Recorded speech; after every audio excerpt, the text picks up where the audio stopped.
Greetings, everybody. It's James, aka Greesh XP, and welcome to the Silver Pool Chronicles, our Ebron D&D campaign that we run over here every week from technically 2:30 to 5:30, but due to technical issues we've been having today, we started at 2:50, so thank you guys for joining in. Today is a tremendous start. This marks off the end of the prologue that we've been running. It was like 4 episodes. And it's kicking off the official beginning of the campaign. Chapter 1, Episode 1, Fall of the Cold Titan. Today I'm joined by our lovely players. Hello guys, it's me, Jade Kitty, also known as Sai. Actually today I'll be the jury for the most part. Hey guys, it's me, Jacob, also known as Sound Jesus. And I'm Chasing Fandoms, also known as Harley. Hello everyone, this is Rusty, also known as Hard Draith. So we actually have 2 new players joining us in for the official start of our campaign series. We're actually going to take a minor detour before we get our recap and introduce our 2 amazing new characters. We'll start off with Chasing. Who's your character? I am playing a blood hunter by the name of Maeve. We'll get to know her a little bit more as time goes on, but she is a very human and she is 27. Rusty, who are you going to be playing today? I will be coming in on Hard Draith, the highly optimistic, half-drow, self-taught wizard. Oh, hey. So, where we last left our players, they had recently returned from an expedition through an arcane mirror that seems to have shifted space and time around them. Upon returning, they noticed that the repercussions of using this bizarre artifact has left the area immediately around them affected by wild magic. I got dinged. Stand by.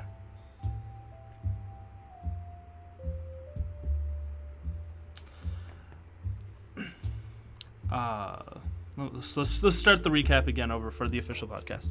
Our players had just recently returned through an arcane mirror that seems to have shifted space and time around them, teleporting them to another location.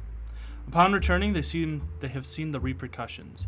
Magic has seemed to have been warped and altered for a brief moment after using such a device. We last left it with a panning out to a mysterious office conference room where 2 shadowy individuals sat and lamented over their plans, saying that the game is afoot.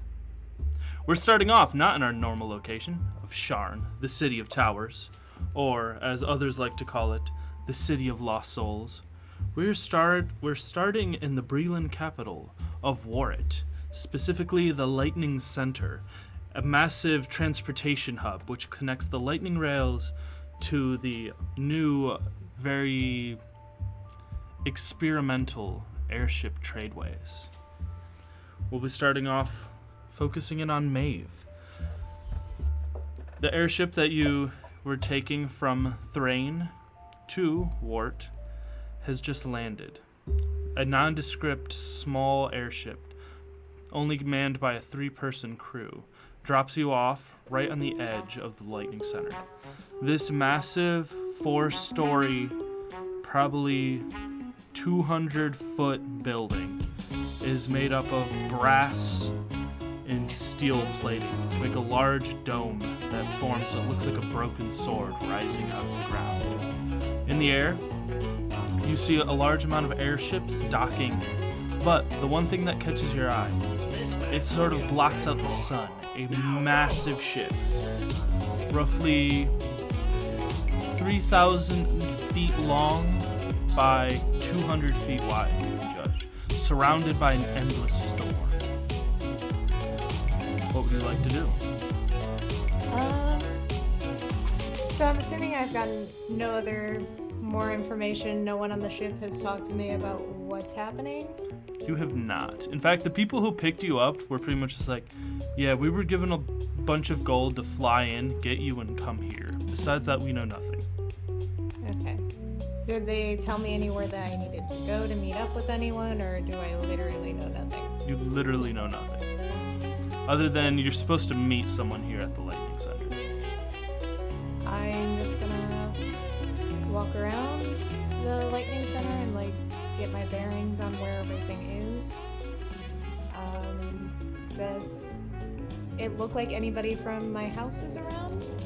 As you're looking around, there's a lot of different Dragon Mark houses that kind of converge on this transportation hub.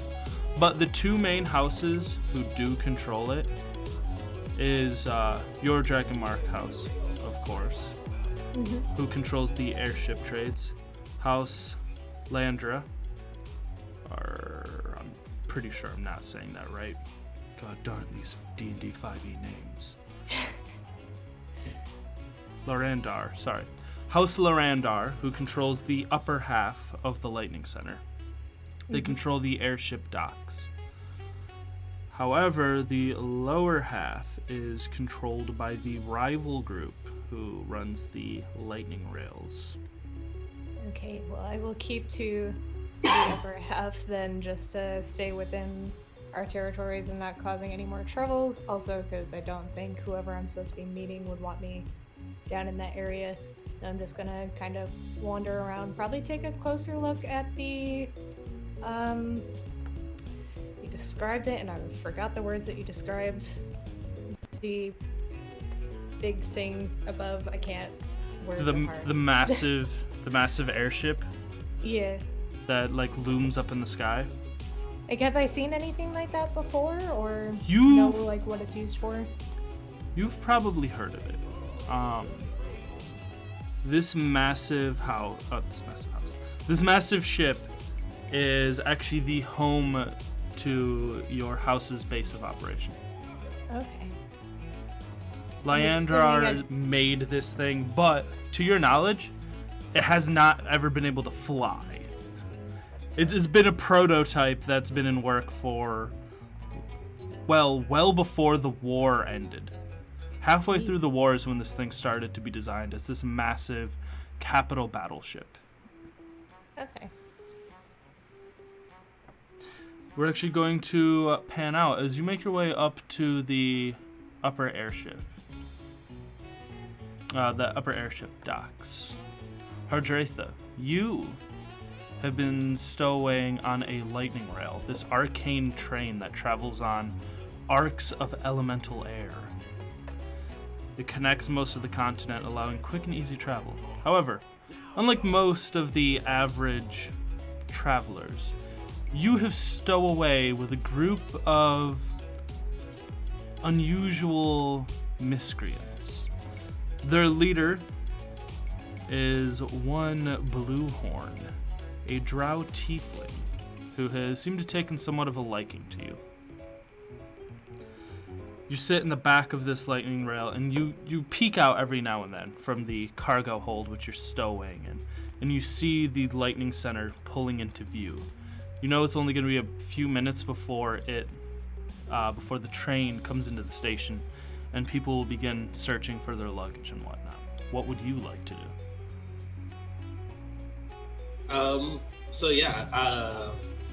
As I sit back down, I'm just gonna look over at Bluehorn and be like, so, what's the plan? Time for the ultimate plot twist. Sound Jesus. You'll be actually taking the role of Bluehorn today. All right. So, we've spoken briefly about who you work for and what you are up to. But as you pull in, you also notice the massive airship, and it immediately clicks to your assignment that that's where you're headed. All right.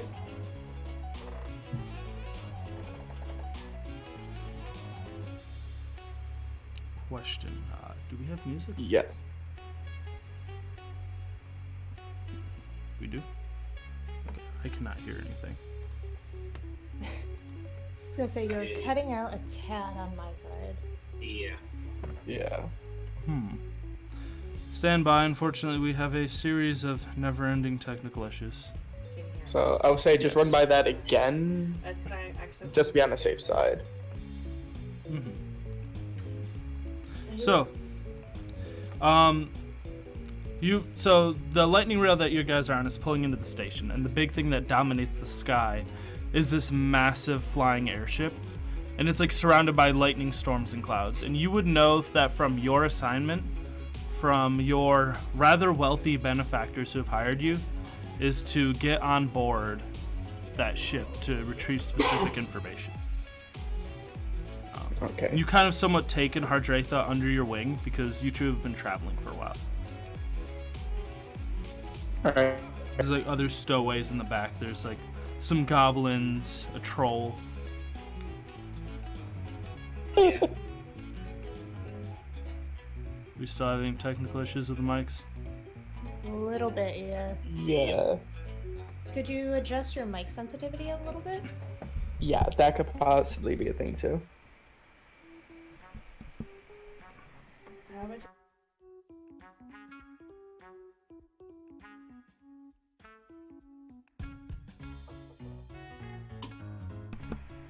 Is this better? Well, we hear ya. We hear you. Oh, so it is better. Cool. As far as I can tell, yes. Yeah. Alright. 357th try is the charm. So, fortunately, we'll be able to cut this all out and post edit. Yeah, we're gonna be here for a while regardless. Oh boy, yeah. Welcome, one and all to our viewers.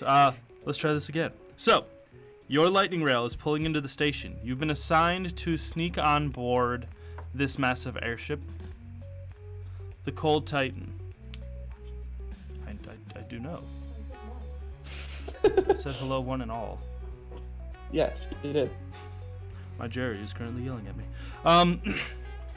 Pulling into the station, you have taken Hardratha under your wing, with your group of fellow stowaways, and you know that this massive ship is bound towards Sharn, which is your ultimate end goal. But there's specific intel and information on it that you are trying to retrieve. Okay. Would I know where I would have to go for the to get the intel I need? That would be something you'd more have to like look around once you're on the ship. Okay.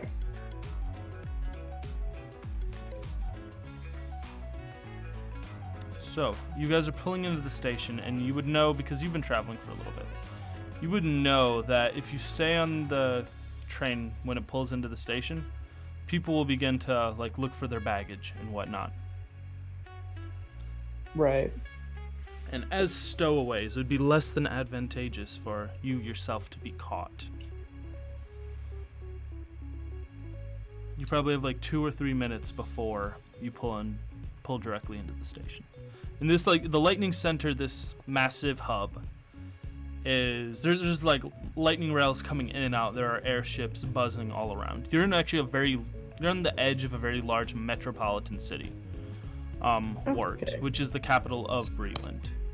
So the old but very elegant architecture rises up in the distance as this train pulls in.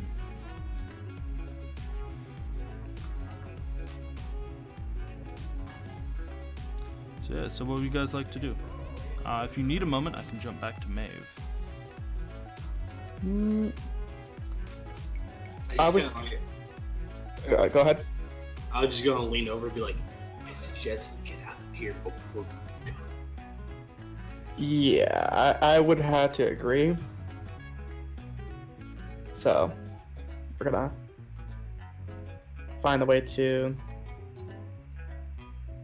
leave before anyone notices.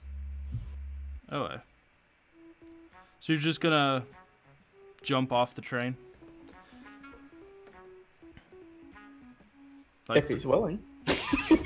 Alright. Yeah, let's do this. Alright, so give me acrobatic or athletics checks, whichever one is higher. First Oh, rolls baby. of the day.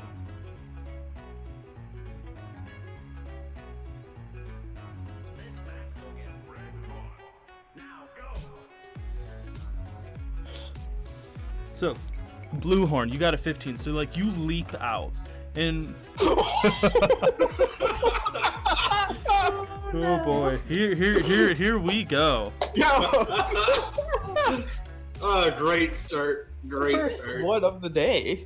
So, Bluehorn, you jump out in your samurai training. You are a trained spy and an assassin, a killer. You leap out, landing easily, catching your bearings. You have your like large bag on your back. You don't look. You look more like a traveling. I wouldn't say hobo. Definitely a traveler. You have all of your stuff on you. You land easily with a decent grace. Hardratha sees you do this and leaps. He gets his foot caught on the edge and begins to fall. Bluehorn, you can dive in and try to catch him and pull him away, because if he hits the ground too close to the train, the lightning will electrify him. Oh, what roll would I have to do for that? I would say it would probably be in acrobatics, as you're just trying to quickly get in there. I got you, champ. So you dash over and you grab him before he like hits the electrified ground, and you pull him away. You kind of like pull him off. The ground's a little bit of rocky soil. The grass is like decently soft. So like as he like hits the ground, he's not taking any damage. But the other stowaways who are on there also begin jumping off. Some goblins leap off and like tumble over. Everyone like makes it fine except for like this one slightly old sickly goblin. He trips and falls and he gets electrified. The arc of electricity blasts over him, but he actually seems to stand up somewhat okay. He doesn't even seem very dazed, so this might be a common everyday occurrence for this goblin. Just kind of gets back up, hair all over the place, and like begins wandering off. So I take it you guys begin making your way towards the lightning center. Yes. Yep. Oh yeah. So as you do this, Maeve, you enter into the lightning center, and you go up to the higher area known as the Sword Hilt, where the airships dock and everything. Is there a window nearby where I see my reflection for a moment? Sure. So, due to her personality, she's going to stop for a moment, take out her water skin, and put a little bit of water in her hands and just kind of smooths out some of her messy red curls. So, for example, she has short red hair that kind of sits just under her jawline, and then she has a very long braided rat's tail kind of going down her back. She examines her eyes for a moment, which are crystal blue with a ring of gold around them. She's tall and lean, probably about 5'10", I would say. And she just kind of takes a moment, make sure that the clothes aren't too ruffled from the fine clothes that she was given by her house before she moves along and continues down her path. So you hear a voice. It immediately clicks. You know who this is. It's Farbiz, the gnome who he's a bard of glamour. He deals with like a lot of the info broker, and he's kind of your handler in a way. Yep, my house contact. You also know that this guy just doesn't. He straight up doesn't like you. So she immediately puts on a forced smile. You can kind of tell that it's business, but it's bitter in a way. But she still smiles at him and acknowledges. So you turn over. He's like, "Ah, Maeve, you've arrived." And as you turn around, he has this handlebar mustache, waxed and greased out to like curl at the edges. He has hair slicked back, and he's wearing this very fine suit. Well, I wouldn't say I'm happy to see you alive, but I've seen worse things. So I'm assuming they briefed you on everything while you're here. Nope. He like No one walks. told me anything. He like walks up to you. He does a very long sniff, he casts like some spell over your clothes. He's like, there we go. Now you're standable. And turns around and begins walking. Well, follow me. So she takes a few steps faster to catch up with him and walks by his side. Mm-hmm. So, you follow after him. And the Sword Hill, the area where all the airships dock, is like busy. There's ships coming and going. There's many airship crews. But you immediately recognize your house with their blue navy double-breasted jackets standing at attention, the coat of arms on their shoulder, and your house is one of the few houses who actively have arcane firearms. So they all have like rifles with speared bayonets, and they kind of like are standing around the central area with these large glowing green, it's like a blue-green platform of force is like lifting things up to this airship and back down. So as you're walking, Phasbin is talking to you. Well, so the long and short of it, the Admiral has personally requested you. Requested me? Yes, For he has some sort of security work or something. He said he needed an outsider to ensure safety or whatever. So, of course, I was like, well, this would be a splendid idea. Possibly it's dangerous and you may die. So, of course, you were the first person I suggested to the job. Of course, you're always looking to give me the best jobs that you possibly can. Well, have you ever met Admiral Fresco before? Question for the DM, have I? Because I don't know. You probably have heard the name. I don't know if you would have ever personally met him. But if you say that, sure, yeah, you've met him at a party once before or something. He is a middle-aged, on the farther end of middle-aged halfling. Okay. Or not halfling, half-elf, excuse me. He is very regal, and while he has an air of confidence to him, he's very much more accustomed to working in his lab away from people, designing the next greatest airship design.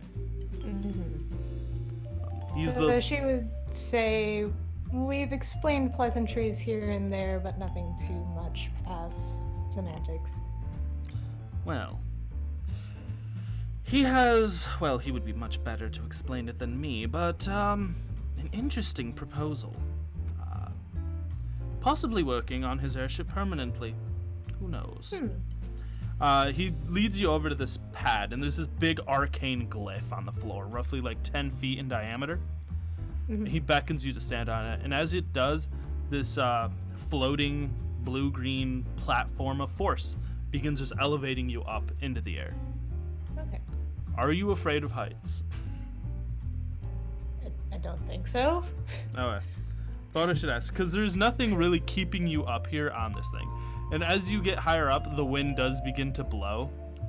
She would probably tense slightly, but nothing too much past, like, just making sure her feet are planted firmly, so if she needs to catch herself, she can. Farbiz lets out a disgruntled grunt. I just got my hair good. And, like, begins, like, trying to refix his very greased hair. Which, it really isn't moving, but it's like a tiny little tossle of hair comes out, and it's just enough to annoy this guy. Where he's, like, trying to get it back exactly how he wants it. So, Hardratha, Bluehorn, you arrive on the outside of the lower end of the Lightning Center. As you approach, you see the basic guards in uniform standing around. They kind of like just are checking general passerbys. Every now and then they stop someone who they think might look suspicious. They're mainly harassing goblinoids and other non-humans. So occasionally they'll go up to like a wood elf, be like, "Hey, what do you got there? Where are you going?" And then they check some paperwork and let people go on their way. You're currently out of sight. You can freely walk up in here. Anyone can like enter or exit, or you can attempt to sneak around or disguise yourself in some way. What would you guys like to do? I would say that you would know that the Sword Hill is where you would have to go to get to the airships. Right. And we don't want to draw too much attention, so.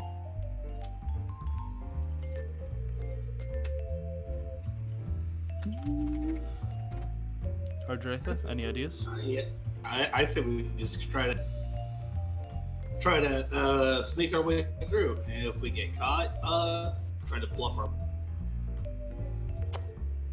Oh. All right. So Yeah. so you guys just walk right up in there. You two are the only drow in this whole complex that you can see. Drow are fairly uncommon, unlike in the standard Forgotten Realms. You guys come from a tropical island. You have a very Aztec culture. However, you're dressed in more commoners' clothes. And as you walk up, you definitely catch the eyes of the guards. They don't necessarily say anything to you outright. They stand with like basic short swords and wands at their sides. And they're kind of eyeing you as you walk up and walk into the area. The inside is humid and electrifying. Like literally, there's arcs of like lightning zapping off different pieces of metal. It's very steampunk industrial. Large metal support beams hold up the ceilings. And there's roughly 15 to maybe 30 trains in here. At different places. The place is packed full of people coming and going, so it's easier for you to sneak into the crowd and disappear. Yeah, I guess we'll just blend into the crowd then. Okay. You can give me stealth checks with advantage. Because there's a lot With advantage? of people. Yep.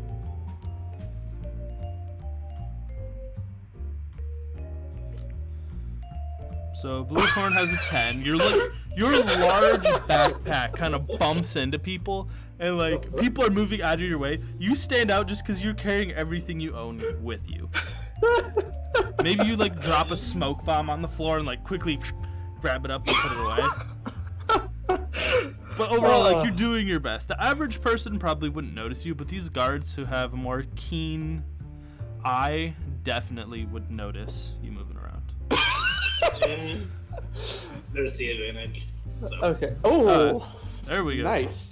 Oh, by the way, just to give you a little tip, Rusty, when you do your rolls, you can also click the button for advantage for ADV, and it'll automatically do it. I do not see that. So it'll be at the bottom left, where it's right next to the modifier button. Yes, continue. So, Hardratha, you pull up your hood, you hunker down. You're somewhat of a big deal where you come from, so you know how to hide from your endearing fans as a gladiator. You kind of like somewhat left your gladiatorial life behind in the study of arcane arts, but still you carry a reputation. If you were to bump into another drow, they'd be like, yeah, I know that guy.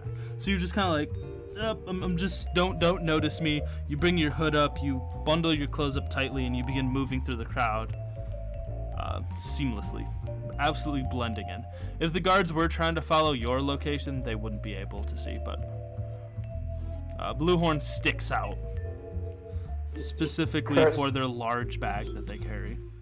There's this giant bag of lying. So as you weave your way around, you come up to this area. It's a large mechanical, it's an elevator pretty much. It has these massive cogs and gears that grind along the edge of the wall to lift up this caged platform. And there are two guards and the station conductor standing in front of it. The station conductor has this large hat with a tassel on the top of it, and he has this white outfit. He has a rapier at one side, and he has a pretty impressive looking wand on his other. It like crackles with pure force every now and then. And they seem to be standing guard at the elevator which goes up to the sword hilt.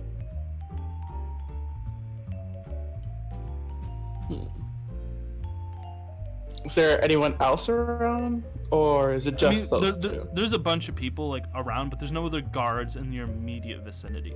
Most of the other guards are dealing with getting people on the trains and, well, checking non-humans that are getting on and off the trains. these guys seem like specifically posted here. So there's 3 guys in total, 2 basic guards and the station conductor. And like, if you just want to sit and watch to see what happens, you certainly can. Yeah, I say we sit and watch for Yeah. a while. Oh, See if there's any shift in their so move, Maeve, like if they move or not. you finally get up to the point where you are entering into the elemental atmosphere of this massive airship. As you do, you feel the crackle of lightning. The hair on your head begins like frizz up, and you feel mildly uncomfortable. If you have anything with metal, if you touch it, you might get shocked. But there's like these large storm clouds that occasionally like flash with a tiny bit of lightning and the occasional rumble of thunder as you get lifted up into this large cargo hold. So I am wearing my signet ring. Would that conduct this electricity? Yeah, so it occasionally like arc and spark. Okay. But It's not the only metal that I think that's touching my skin currently. it's enough to like get that buzz of electricity, but not enough to harm you in any way. As these spheres come up, inside is this massive hold in this huge airship, and there are smaller quotation marks airships and like normal sized airships within this massive Titan ship. Okay. The whole interior is just flooded with people working, running around. There is a whole bunch of troops dressed in their navy blue with their arcane firearm outfits stationed around. There's massive pallets full of supplies, food, and working materials. And as you enter in, you notice that this ship isn't even finished. There is a large amount of things that are still being worked on while this ship is just hovering over here. As you step onto the metal off this like platform, you feel immediately like probably 20 pounds lighter. And there's like even though there shouldn't be, there's like a faint breeze continuously blowing through this massive ship.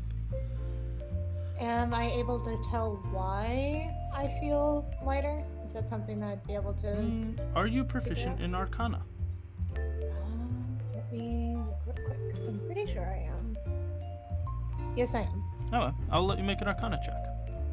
Okay. It's been a minute since I've rolled anything like this. There it is. Apparently not. I'm too overwhelmed. Yep. You look around and you're like, maybe it could be some sort of spell. As you're looking around, you notice that the walls pulse with this blue-white energy every now and then. And as it does, that's when you sort of feel this breeze and this lightness come across you. Okay. So But- I can't really put my finger on exactly Yeah, the what's going on. exact thing, the reason why it's happening, you can't necessarily put your finger down on it. Fazbin looks up to you. Well, welcome to what will temporarily be your new home. Make yourself comfortable. This is the main hull, the main hangar, where we store all the other airships. We actually have airship assembly here. If you go down this hall, and he points to this massive 20-foot wide hallway that goes down the length of the ship, this will lead you to many different transmission discs that will lift you through different layers of the ship. She's just kind of nodding and listening to what he has to say as she's looking around. The gesture's like, over here is the barracks. Over there we have some basic fabrication. We have sleeping quarters for the workers down in the main storage hull. He walks over to one of these transmission discs, which forms another one of those green-blue force discs that like lift you up and down. They're essentially magic elevators. When you stand in here, there's a crystalline device that you can put your hand on, and as it does, he puts his hand on it and it glows to a greenish red color, and then it just goes up and you come off. This is the main deck that you'll be spending most of your time on. And unlike the area where you were before, this area looks much more finished. There's people all over the place. There's probably the size of a small town's worth of people on this floor alone. Jeez. This place is packed. There are workers, just general people milling about, and then there's the specific like house guard. You can wander around. I will eventually come find you. Make yourself at home. And he walks you down a hallway. He's like, this will be your sleeping quarters for now. Okay. And it's a small 10-foot wide, 15-foot long room. It's decent accommodations, nothing fancy, but not bad. There's a window. You can look out and you can see these like gray lightning storm clouds crackle and roll on by. Okay. So she'll probably go into the chamber, set down like the majority of the stuff that she wouldn't need to keep on her, and then take like the basic things that she would need and start wandering around and getting her bearings on everything. Learn her way around the ship. Blue Horn, Hardratha. As you're sitting and watching, and you probably wait, what, like 5 minutes, 6 minutes, just watching? Yeah, about. Yeah, about.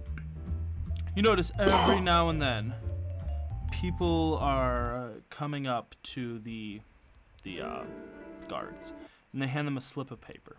They look over the slip of paper, nod their head, hand it back, and they let them on the elevator, and it goes up to the Sword Hill. And then occasionally people will come down, and they'll be carrying like a large amount of freight or whatever, or luggage, and they'll like run off to one of the lightning rails and load themselves on.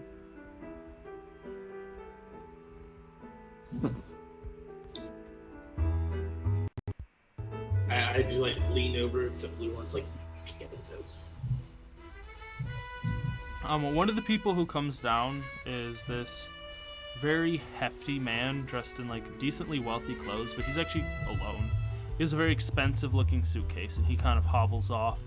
He throws a little bit of money to one of the guards and goes on his way. So what would you guys like to do? Well, either.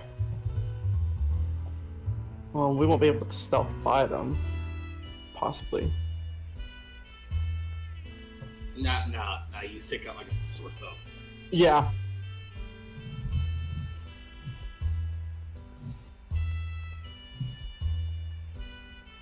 We could either get one of those sheets. Can I tell what that sheet is? Give me a perception check.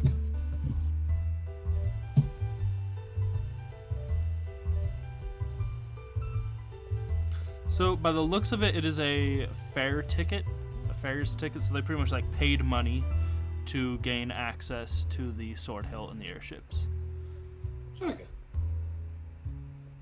So, I'm gonna be like, we could buy a ticket, maybe. Well, let's go see how much they are. So you just make your way over to like a ticket booth. Yep. And there's a decent line. Eventually you get through. On the other side you see a metal humanoid. You would know them as Warforges, sitting behind the desk. Greetings and welcome to the Lightning Center. How may I be of assistance to you? We would like a ticket to the Sword Hill. You would simply like to purchase one ticket to the Sword Hill. Basic toll Yes. fees are 1 gold piece to gain access to the Sword Hill. This pass will be good for approximately 48 hours. I'd put down 2 gold. Yeah, that'll be long enough for both of us. So he goes through, he types out, and they magically fabricate this like paper and hand it over to you. Thank you for choosing the Lightning Center as your transportation hub of choice. And then we just Yep. head over to the Sword Hill. So you head over to the elevator, you show him. The head guy looks you up and down, doesn't say anything, and lets you on. It's roughly a 30-foot platform, roars to life, and it begins lifting up. It's probably 80 feet up to get to to get to the Sword Hill area. And the Sword Hill area is a large area for airships to come dock in. So it takes a moment. When you get to the top, you notice instead of the guard being here, there are people in blue uniforms with copper buttons on it. They wear, it's sort of a navy blue outfit. They look like they're military, possibly. They wear black gloves and they carry these large, unusual looking arcane devices. They have like a spear style point at the end of it, and they carry them with two hands and they stand on either side, and they hold out their hand to see your paperwork. I Yeah, well, hand hand them the paperwork. So you give them the ticket. They use some like arcane blast on it. Magic goes over it, and this like burnt emblem is now on the bottom, and they hand it back to you. I take it and I walk on in. So now that you're up in the Sword Hill, there's a bunch of airships ranging in different sizes. But at the far end of the Sword Hill is this area where a lot of these guards are at, and these massive discs are lifting up cargo and people way up into the sky to this massive airship that's hovering above the whole place.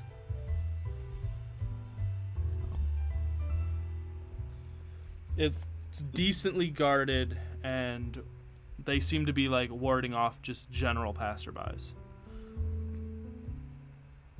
I'm guessing that's where we have to go. Yeah. If as you like sit and watch, you notice like a half elf walks up and they show them this gold ring, and the gold ring flashes with magic for a moment as they hold it up to another ring, and then they let them through.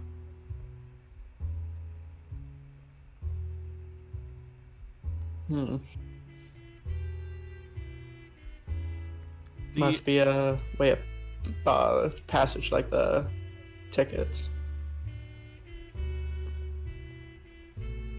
As you're like looking around, the other like key areas, there's like a central office in the middle where there's like people who will come up and ask questions, and there's a human girl sitting behind the counter. She probably looks barely 21, bored out of her mind. She's holding up a book. She occasionally flips over the pages and deals with the customer.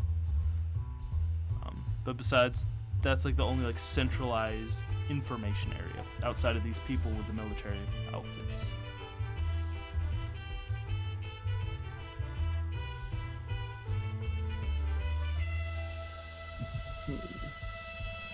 Trying to think of a way how to get through. If you guys need a minute to think about it, I can jump over to our other player. Yeah. Yeah. Alright. Hello. So, Maeve, you've gotten yourself situated, and you hear like a frantic knock at the door. Okay. Does it sound like heavy knocking, light knocking? Light knocking, but like frantic knocking. Okay. Is there like a peephole that I can kind of look out the door to see who it is? Yeah, so there's a porthole. As you like look around, all you see is the top part of like a thick brown curly braid. So can I tell by the height if it would be like a gnome or a halfling? Taller than a gnome, probably a dwarf. Dwarf? Okay. She goes to open up the door then. So as you look down, dressed in blue overalls and like a heavy flannel shirt, you notice your stepdaughter, and she's just like looking up at you with like huge eyes. So immediately taken aback, doesn't even say anything, just immediately goes to hug her. Yeah, she grabs and like holds you tightly. She's pretty strong for a young person, but she is a dwarf.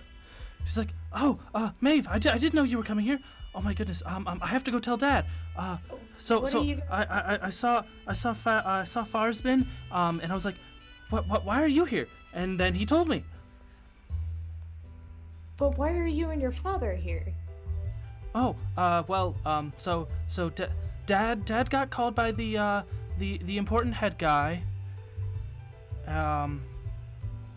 But I don't know necessarily for what. But but they bought out his job and they moved him here. So she kind of blinks rapidly at that, trying to process the information, and then says, take me to your father, wherever he is. Sure. And she begins like leading you through. It's very maze-like. A lot of hallways just like turn and they're unfinished. There's like a big gaping area of nothing that you can just look through the ship. There's like wires that like people are using to like climb across on different parts of the ship. But she takes you over to the least finished area. You probably assume this is the cargo or storage hold. Absolutely huge. 60-foot tall ceiling. 500 feet wide area full of people and boxes full of stuff. And it takes you no time to spot your husband with his lightning personality, emblazoned magic, and you hear his booming voice echo across as he's telling some grandiose story of how he barely escaped with his life and became a storm cleric. Can I attempt to sneak up behind him? Sure, roll a stealth check. I'm probably gonna fail this because I'm not proficient, but we'll see.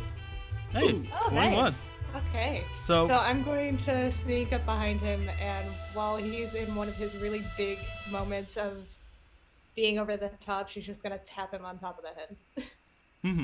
he stops mid-sentence. Spins around. Is like, can't you see that? Oh, well then. She's just staring down at him like, yeah? What are you doing here? I'm working, apparently. I just got dropped off here. Why are you guys here? Well, my airship was bought in, and I work here now. Small world, isn't it? Yes, the coincidences are starting to line up in a very peculiar way.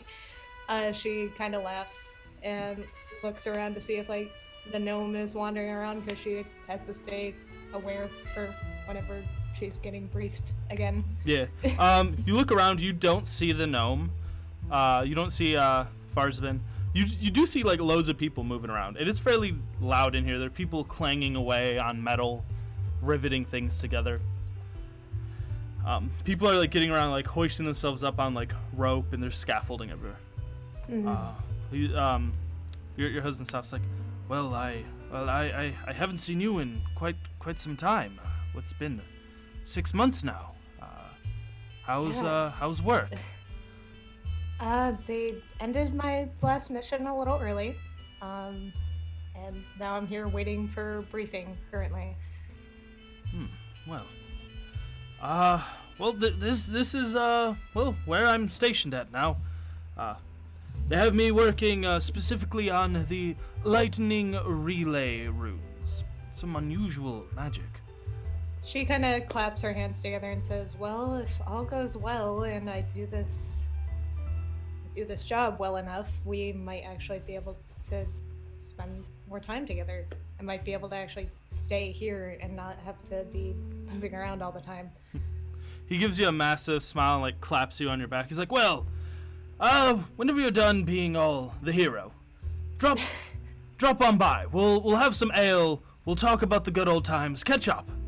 I mean, I know with your last assignment you weren't necessarily allowed to, send letters or anything, but I sent letters to, Fazbin, and he said he would get them to you, but, well, you know him. Yeah, it was very quick briefing, and then he ran off to go do whatever it is that he does, so... Probably powder his wig. Most likely, but his hair was extremely oily today. He smirks. She has a look of disgust on her face. You notice that, like, a lot of the other people who are in the area are looking at you like, because you're dressed in fine clothes. You're wearing the house colors. And everyone else is kind of wearing like overalls and like heavy jackets that are like insulated against electricity, and they're kind of dirty, and they're all just like working on stuff. And they're like, who is this person and why are they here? Well, she kind of takes a moment and notices that this is happening and says, well, I'll talk to you guys soon. It's really good to see you again. but I need to be up there for whenever they need me. Well, yes, of course. Do you mind taking Brigitte with you? Just for the moment. She keeps getting underfoot, trying to, take my supplies. And he looks down at his daughter, and she kind of, like, turns her head away, kicks a bolt that's kind of lying on the ground, trying to, like, I don't know what he's talking about. Cabin fever much? She just kind of smiles at her stepdaughter. She gives you that, like, yeah, you get it. Well, let's walk around for a bit, but once, I forgot the gnome's name. I'm bad with names. Once, Farbiz? Yeah, whatever his name is comes back, then, you'll have to come back down here for a bit with your father. But we can walk around for a bit, and I need to get used to this place anyways, so... In the hold, you get a better look at these, like, areas of glowing energy along the wall. It's almost like they're pumping through magical air through this entire thing. Mm-hmm. Areas that aren't necessarily, like, closed in, when these pulses of, like, magic go through, it comes shooting out of, like, holes, and it's in this, like, electric steam clouds. And, like, certain people jump back. They're, like, dropping metal tools to, like, avoid getting shocked. Mm-hmm. So she'll lead Reggie up to where they were before and just kind of wander around the area. Mm-hmm. The finished parts of the ship is, like, fairly nice. The upper class rooms have wooden floors and nice desks, and some of them even have, like, illusionary fireplaces. Most of the ship is made of this, like, heavy industrial metal, and it's fairly well built. Like, you've seen battleship airships before, and this thing was definitely designed to take a beating. Yeah. But the main reason why she's wandering around is just to get the best bearings on what's the fastest route to places if for some reason she's on one side of the ship and needs to be on the other very quickly. The fastest way, of course, are taking these the discs up and down. There are stairs, but the thing about the disc is while they are fast, they're not always necessarily, like, reliable. Occasionally, like, one of them may, like, flicker, and you can see the people on them like, oh no, I'm gonna, like, fall down a couple 100 feet before hitting the ground. Okay. You can go around. There's actually, like, ways to get on the outside of the airship. And this thing's just a massive, very well designed, but massive ship. She probably goes out where Bridget can get, like, some fresh air to see more parts of the ship that maybe she's not usually allowed to. But using your status, you're able to definitely get yourself into. So you go. If you do go on the outside of the ship or look out any window, you can see for miles. In fact, you can see very far off in the distance, towards the edge of the King's Forest, you can see the first tower, which marks the outside of Sharn's territory. You're incredibly high up. You can see, like, flying animals, occasional griffin swooping by. So, back to our drow compatriots. Where they're about to do another stowaway. Alright, so what's the plan of attack? Okay. The boxes that they're taking up, do they have any type of distinct markings or anything like that? Some of them yes, most of them no. Most of them are just very, like, large wooden crates being assembled.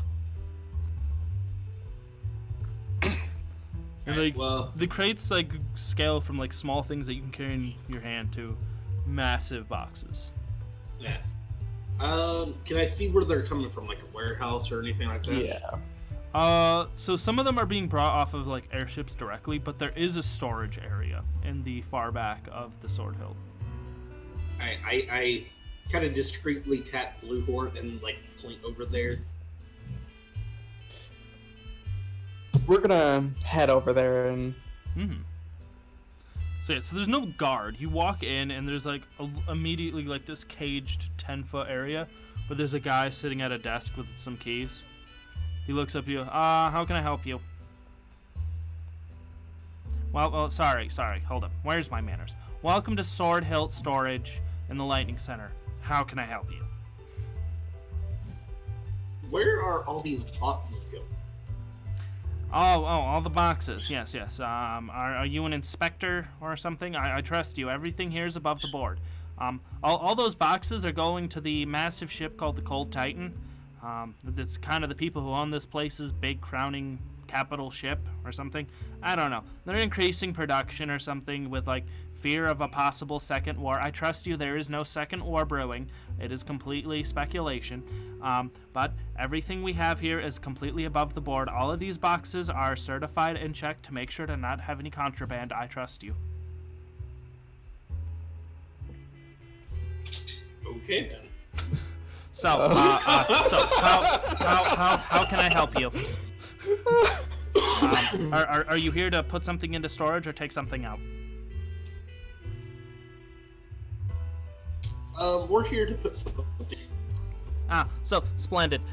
Here is section AB13 that says we are not liable if your item is stolen or lost. Over here, it also says that if your item is alive, we are not responsible for keeping it that way. That is all upon you, the owner of the item. And this one states that if your item is a warforged or otherwise wartime technology, that we are hereby obligated to deny you access to store it here in fear of it possibly killing everyone. This is just because handing you these stacks of paper.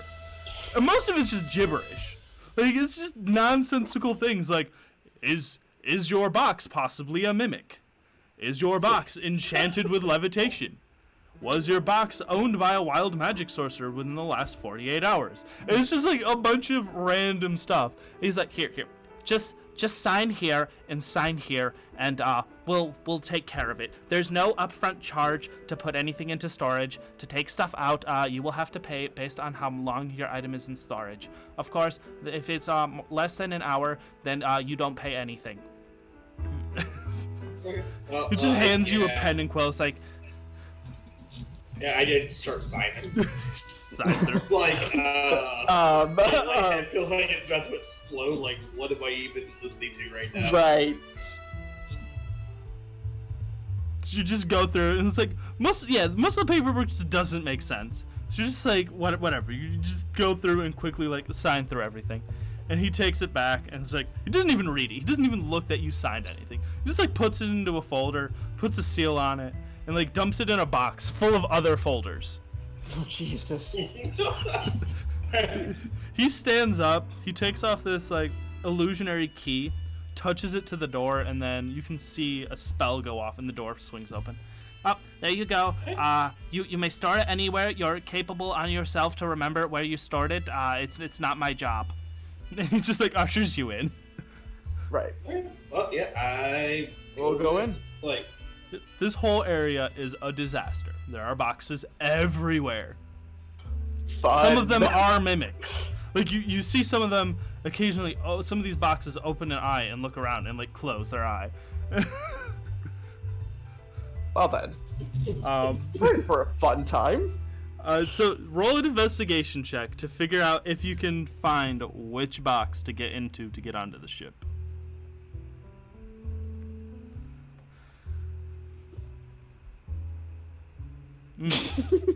Since you find a fairly large box, it's full of just parts. And if you want, you can dig the parts out. The guy does not care. He occasionally looks over. He notices you like breaking open someone else's box. He's like, is that one of your boxes? Never mind. The paperwork would be too long for me to figure it out anyways. Yeah, just don't steal anything. I just give him a thumbs up. Right. What about me? Like, because I rolled a 22. So, 22. You find a discreet box. This box would definitely be able to get on without being noticed. It's big enough just for you to fit in it, and it's mostly empty. The only thing in here are a few potions. They're unmarked, and they're full of a glowing green liquid that fizzes slightly if you like move it.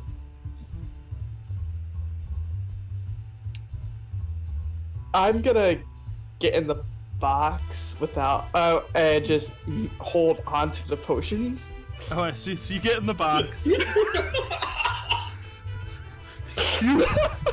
pull it over you. You're like, yo, this must be how it feels being in a coffin. It is tight. You have just slightly enough room to move around. It's kind of comfy though, because like it was designed to hold potions. So there's like straw bedding that you can kind of push yourself up against. And so yeah, so you get situated at Hardraith. Are you gonna get in the big box full of stuff? Yeah. Yeah, I'm going to get in the big bot to kind of like try to get myself below the parts. So you just like move your way through, and you're like bury yourself with these metal components. And you're just like, okay, I'm gonna just stay here. Roughly 20 minutes go by. And then 2 guards come over and gets you and picks up the box. One of them makes a comment when they pick up Bluehorn's box. For storing potions of mage armor, this thing sure is heavy. What do they put in that stuff? And just gently put you down on a cart and begin moving it. Hardraith, the box you're in, they just tumble and roll it over. You're getting bounced around, and then they place you down on a tensor's floating disc and begin moving you over to the elevation platform. Wait, question. Did I hear that the potions were mage armor? Yes. Yes, this is beautiful. I'm keeping these potions. Alright, so you're just gonna store away the potions of mage armor? Yes. Alright. So you get on and you begin feeling the quick elevation. Unlike the one that Maeve took earlier, which is fairly decent to ride on, the cargo one just shoots up. So you're getting bounced around a little bit more. You feel the wind blowing. The lighter box that Bluehorn's in moves a tiny bit. No. You can't see exactly where you were placed on this, so you could be on the edge or in the center. Right, Maeve is like, oh no, please don't fall, please don't fall, please don't fall. Hardraith, there's actually a hole where you can peek out, and you just see yourself shoot up into the clouds. You actually have, like, it's hard to catch your breath before you come to a complete stop, and it bounces you around. And it takes no time. People move you onto the ship, and you too feel the lightness the minute you come into contact with the ship. Actually, some of the parts, the very light parts, float ever so slightly in the box. Interesting. And you're moved off to, well, you don't know where, but for our dear viewers, you guys are moved off to the storage hold, the massive unfinished area in the front, well, technically the back part of the ship. And you can hear this occasional pulse of magic, and when it does, things float ever so slightly. So, Hardraith, you were dropped off there. Bluehorn, your box is moved onto a floating disc up into a very cold, dry room, and you're placed down. Do I feel the area getting, the box getting cold? Yeah. Oh dear.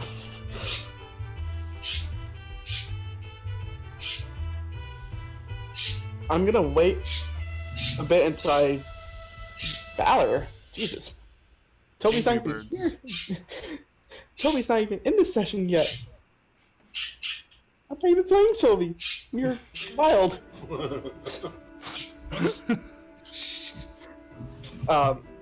So Bluehorn is gonna wait until you can hear no sign of movement whatsoever, so you can discreetly get out the crate. Yeah. So you open up the while taking all the mage armor potions. So you grab an armful of these potions, so like about 10. The bottles aren't small; they're very like large flasks full of these potions. And you're somewhat familiar with potions. You would know that you'd have to down this entire thing to get the effect. Right. You are in a cold storage room. It is dark. You have dark vision, so you can see fine. You're looking around with your dark vision. You can see the main door. There is a handle on this side of the door, so you can't open it. It's fairly cold. There's a lot of boxes in here. One box, however, catches your eye somewhat. It is a box that stands out completely differently. It is made of this purplish wood with a gold seal placed on the front. Ardresa, you're deposited in the cargo hold. There are people bustling all around you. But the area you're put in, you can easily get out and try to move. It's going to be noisy, though, because you're buried in these parts. The whole area is noisy, but like anyone immediately in the surrounding would hear you try to get out. Yeah. I'm going to actually try to time it with like large other noises. Try to be as stealthy as possible. The time you find the best, you hear this dwarven voice booming out, telling this elaborate, outlandish story. And then he like has some crackle of thunder, and that's when you like get out. As you like get out, you look up and you see one of these guards that you noticed before. Red curly hair. There's like a short dwarf next to her, talking to this very loud, rambunctious dwarf who's standing several feet up in the air. I'm going to quickly try to dart behind some crates. Okay, roll me a stealth check. How stealthy can he be? Yeah, 18. So yeah, you're able to like situate yourself. You're a drow. You're used to hiding in dark places. So you like situate yourself where you blend in just right. Your dark clothing. And they talk back and forth. You can tell with your like passive insight that these two people know each other. And then the guard leaves, and this like young dwarf female goes with her. Alright, whenever they leave, I'm going to start trying to look around, see if I can find the bots that one got into. So yeah, as you look around, you know what the box looks like. You don't see it in this area. You do see, however, there is some like spare clothes lying around that you could change into. I do that. So I'm gonna put a costume into your inventory. While you are wearing it, you can assume the identity as one of these people. And I'll make it worker. You could assume the identity as a worker. However, anyone who like knows specific workers will be able to roll an insight check to see, yeah, I don't think this guy belongs here. Oh yeah. So you can change into that if you would like, or you can use it as kindling or bandages or whatever. I'll change into it and use it to try to help me find blue one. Ah. So you get yourself situated, and yeah, once you're wearing it, you can kind of walk around. Most of the other most of the other workers don't really mind. They're like, "Oh, new guy, pass me that spanner." I got you. Just let pass it to him. And then just make my way. Yeah, you just pass it up, and you just keep going on your way. Yep. Yeah, so you make your way through. Even some of the like the lower guards don't really seem to care. They definitely like eye you if you start nosing around in a place where there's not a lot of other workers. But generally speaking, you're going undetected. Bluehorn. Back to you in your cold broom. How big is this box? The box is roughly 4 feet long and a half a foot tall. And it's only a quarter of a foot wide. Am I able to try to am I able to try to get it open? It is nailed shut, so you can use tools if you have it to pry it open. Good God, Angry Birds for the win. I know. It must be out the cage. I do have Thieves' Tool, but I don't think that would probably work. I have a crowbar. I was gonna say, you'd probably want some more like a hammer or a crowbar. I have both. Okay. So what should I roll for this? It will be a base athletics check. You just need an 8 or higher. 8 or higher? Mm-hmm. Okay. Just barely. So you go and you like struggle for a moment, and then you crash it open, and inside is this beautiful ebony staff. It is carved directly out of this dark wood, and it comes up to a golden gem on the end. I just think to myself, like, Jathan would probably like this. I'm just, yoink this. I will add the ebony staff into your inventory. And, by the way, how much did the potions weigh? They weigh about the same as an oil flask. Oil flask? Okay. So, okay. Yeah, that's not bad.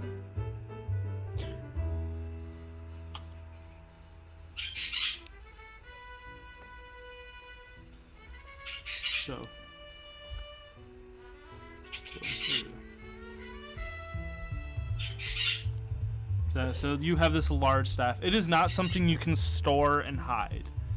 Right. It's a 4-foot tall staff. Well, you could use it as an improvised bludgeoning weapon for reach if you want to swing it like that.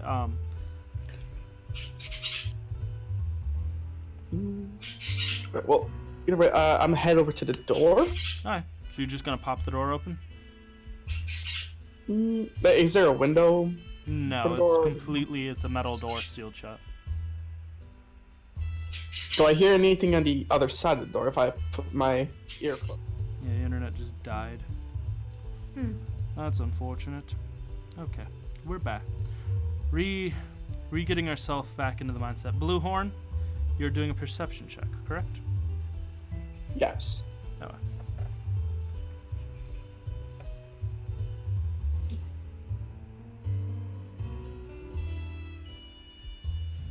So 19. I was about to say if I can could roll it hear- into the box. You can hear a feminine voice muttering to themselves on the other side. Says that you don't hear anyone else. You can hear the occasional footsteps of someone walking in a faraway hallway, but besides that, nothing. So I'm going to open the door and try to find my partner. As you open the door, you notice a female half-elf, blonde hair. She's currently over a desk, and she turns around and is like, "What in the world?" You have one action to figure out what you'd like to do before she can do anything. She is surprised. So you have a surprise round if you're going to try to knock her out or persuade her or whatever. Oh, I'm going to persuade her. Okay. 14. So yeah. So what do you say to her? That's what I was trying to figure out. I was like, I don't... Greetings. Welcome back, everybody. Welcome Sorry back. about the technical difficulties. Probably reassure her that everything's okay. I was inspecting the cold storage room. Alright, so that would be a deception check. I was trying to figure out. I will let you use your same roll, but it's going to be contested against her. Yeah, go for it.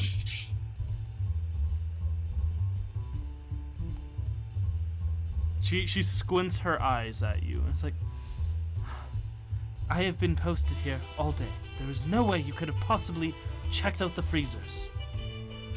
The cold storage room is that way because of the volatile potions in them. You could have died. I don't know who you are, but I'm gonna immediately report you. And she begins heading towards the door. Darn. Well, I think it's time for me to book it. So you're gonna just run by this lady? No, because then they'll raise the alarm even higher. I'm gonna go the opposite way. So she goes out and she starts calling for guards, and you just zoop, You zip Yep. out. You just begin going in a random direction. Yes. So Hardratha, would you have gotten on one of these green pads that lifted you up and down? Yeah, I'd say so. Like, explore where I can go right now without raising too much suspicion. Oh, so you just go up to one of the floors that are being worked on, and you step off out. You wander around for a few moments, and then you notice Bluehorn, who's like quietly dashing but still quickly dashing through the hallway. Yeah, Big backpack, mind you. This is a big backpack full of stuff. You just And then you also see a staff on him. yeah. Alright, yeah, like, as I see him, I'm just gonna, like, grab him, pull him around the corner. Alright. So it takes you a moment, Bluehorn, to recognize Hardratha because they're dressed now in workers' outfit. But like you do, and just grabs you and pull over. Are you a willing person to be just grappled and pulled? No, I'm not. Alright, so contested athletics checks. Oh boy. You can use acrobatics if it's higher. Bluehorn. Hardratha is just a straight athletics. So yeah. So Hardratha just grabs you and oomphs you right over up against the wall, and like holds you down, pulling you out of sight. Some guards begin like milling around. They go walk up to someone's like, "Oh, did you see a purple-skinned elven person with a massive backpack?" No, I didn't see anyone. If you do, they're armed and dangerous, possibly lethal. Please report them immediately. Don't try to go up to them because they may murder you. And they're going through it, and they're just starting to like open doors on the floor and like move around. I just look at the person who's grabbing like, what are you? Maeve, Right, helping me. Yes. you get word that there is a unknown stowaway aboard the ship, and you get their basic description. Okay. You are in the vicinity of where this is all going on. I'm going to look at Brigitte and say, something is going on. I need you to go back to your father. Because But it's boring and stuffy down there. I'm trying to think of something.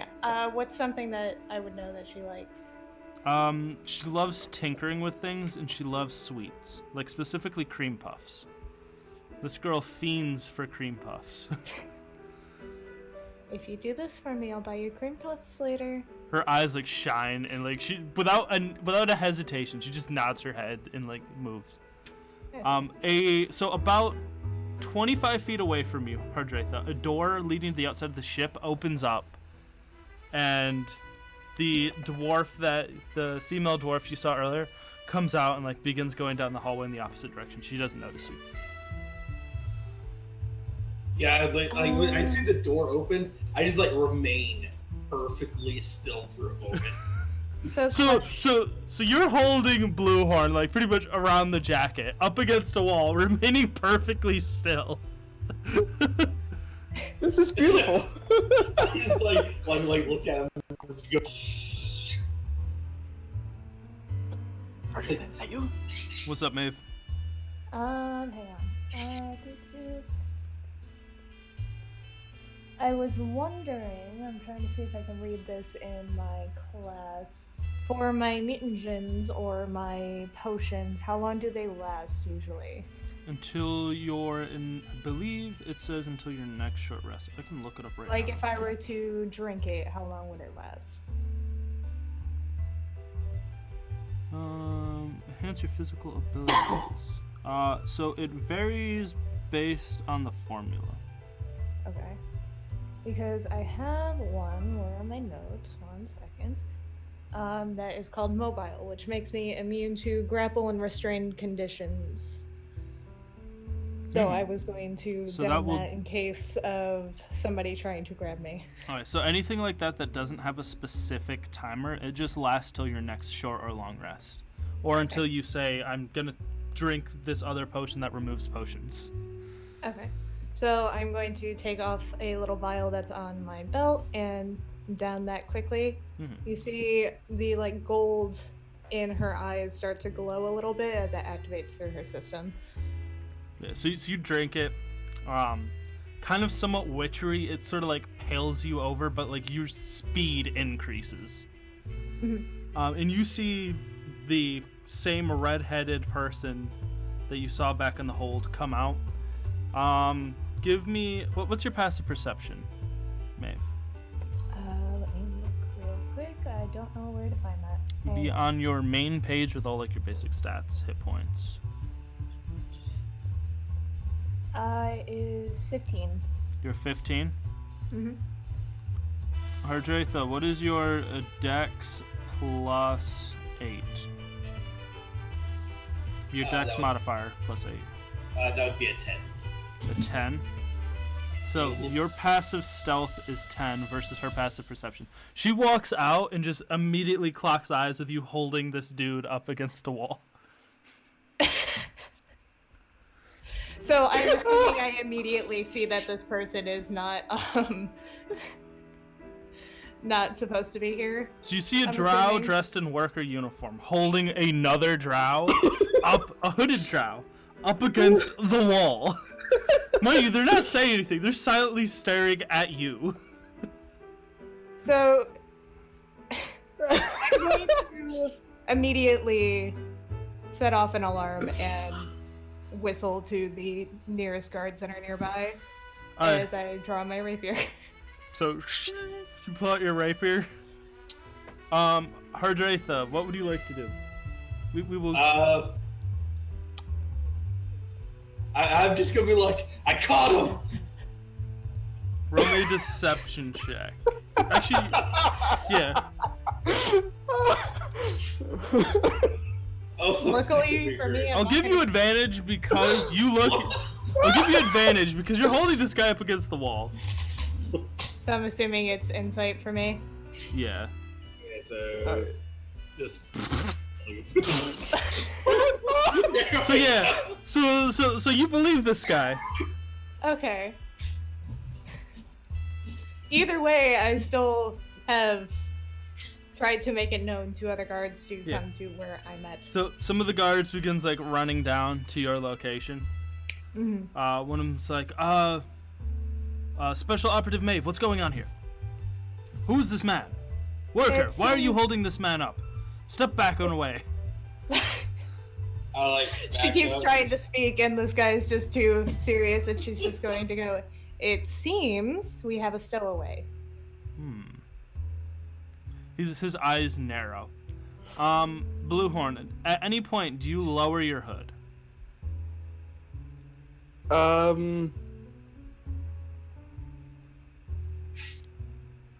Well, I think my hood would have been lowered since I was pulled around the corner quickly. Okay. So now that you're slightly closer, Maeve, you actually know this person. Somewhat frenemies. You've ran into each other at Thrain before. He is also a house operative. But instead of working for Dragonmark House, he works for one of the Dust Lord houses, specifically known as the Tiger Eye in Sharn. He's gone by many aliases, but one of them you know is Bluehorn. And he's called that because he has a very small blue horn on his head. One. So, with what I know about my house, who would I immediately report this to? You would technically immediately report this to the Admiral because the only person who's above you is like your information broker, the Admiral, people Okay. like that. So I would tell the guards to grab Bluehorn and take him to the Admiral. Okay. So you have two guards flanking on either side of you, grabbing you by the arm, and they begin marching you off. And I will follow them as well. Okay, Hardratha, what are you doing? You must go on with the mission. That's not- I'm going to like watch them as they take Bluehorn away, but I try to see like where they take it. Okay, so yeah, Bluehorn, if you want, you can do a sleight of hand check to drop any one item from your inventory to give to Hardratha.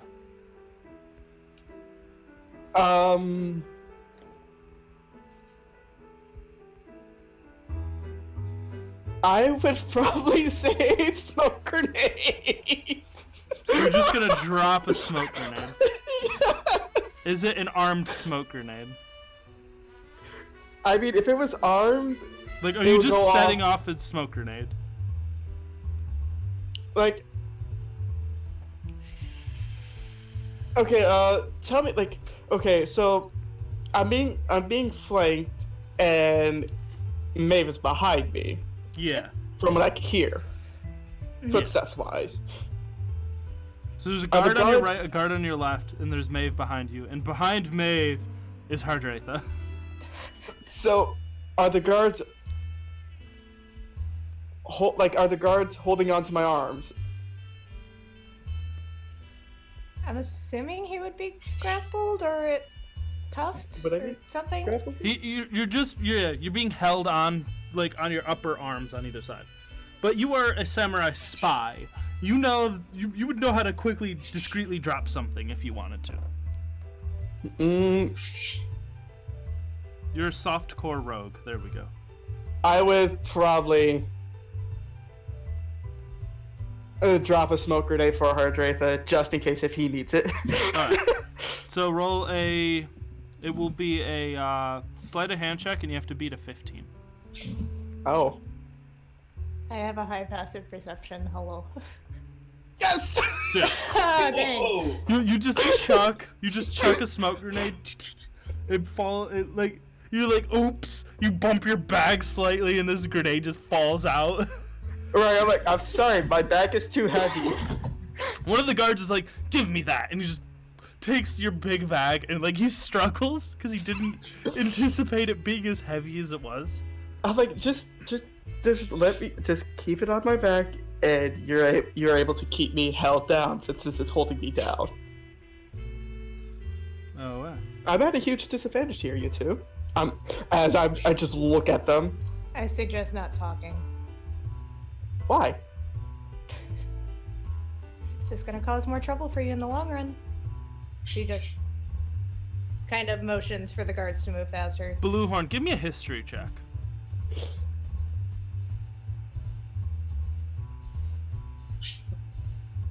History? Let's see. With her saying that, it kind of clicks in your head. You immediately know who this person is. This is the this is the Crimson. Like one of your agents gave her the nickname the Crimson Butcher. She walked into an area with some of your men, waffed 2 potions, and with her rapier just completely disemboweled your men. Would I know her by her actual name or by the Crimson Reaper? Only Maeve is how she's known in her house. Okay, Yeah. so I'll know her by Only the her family knows her actual name. Okay. Like, is that the Crimson Reaper I hear? She just doesn't say anything and keeps walking. No, Because for listeners, basically, she was this really bubbly, happy, talking to her stepdaughter, having a really nice time, and then her eyes immediately went serious, and now it's a completely different persona. if you want, Hardratha, you can stealthily creep along, trying to blend in and follow them. Yes, and Bluehorn did drop a smoke grenade for you. Yeah, no, I pick up the smoke grenade, but yeah, I do because I want to see where they're taking.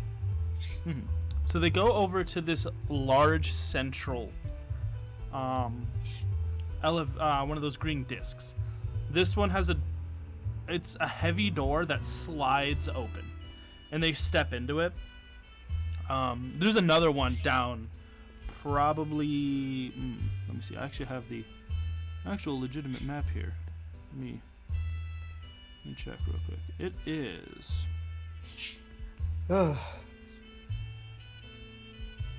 Fun turn of events where all 3 characters. So, run into each 35 other. feet away from the first one.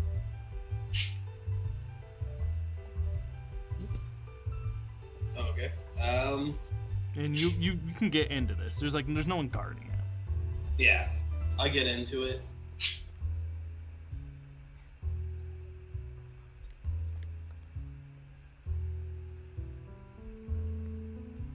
Say that again. Sorry, you cut out. Yeah. I said I'll get into it and follow them as best I can. All right. So I'm trying just not to give myself away. So you get into it. It lifts you up. As it comes up to the next area, these doors magically slide open. You can hear footsteps, not necessarily see with someone. It's a well-lit metal hallway, and there is, if you peek out, there are 2 doors. They walk in from their area directly into this larger room.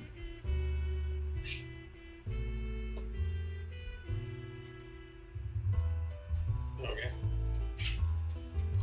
And how many people do I see in this room?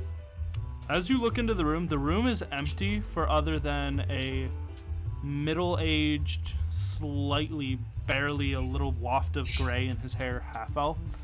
But he has his back to it, and he's fairly deep far in this room. This room's fairly large. It's a 50-foot long room that you're able to peer into, and this is where they're taking part right there. You see the 2 guards and what you probably are assuming might be a captain. They called her agent, but might be a captain. They seem to take orders from her, and they walk into this large room. All right.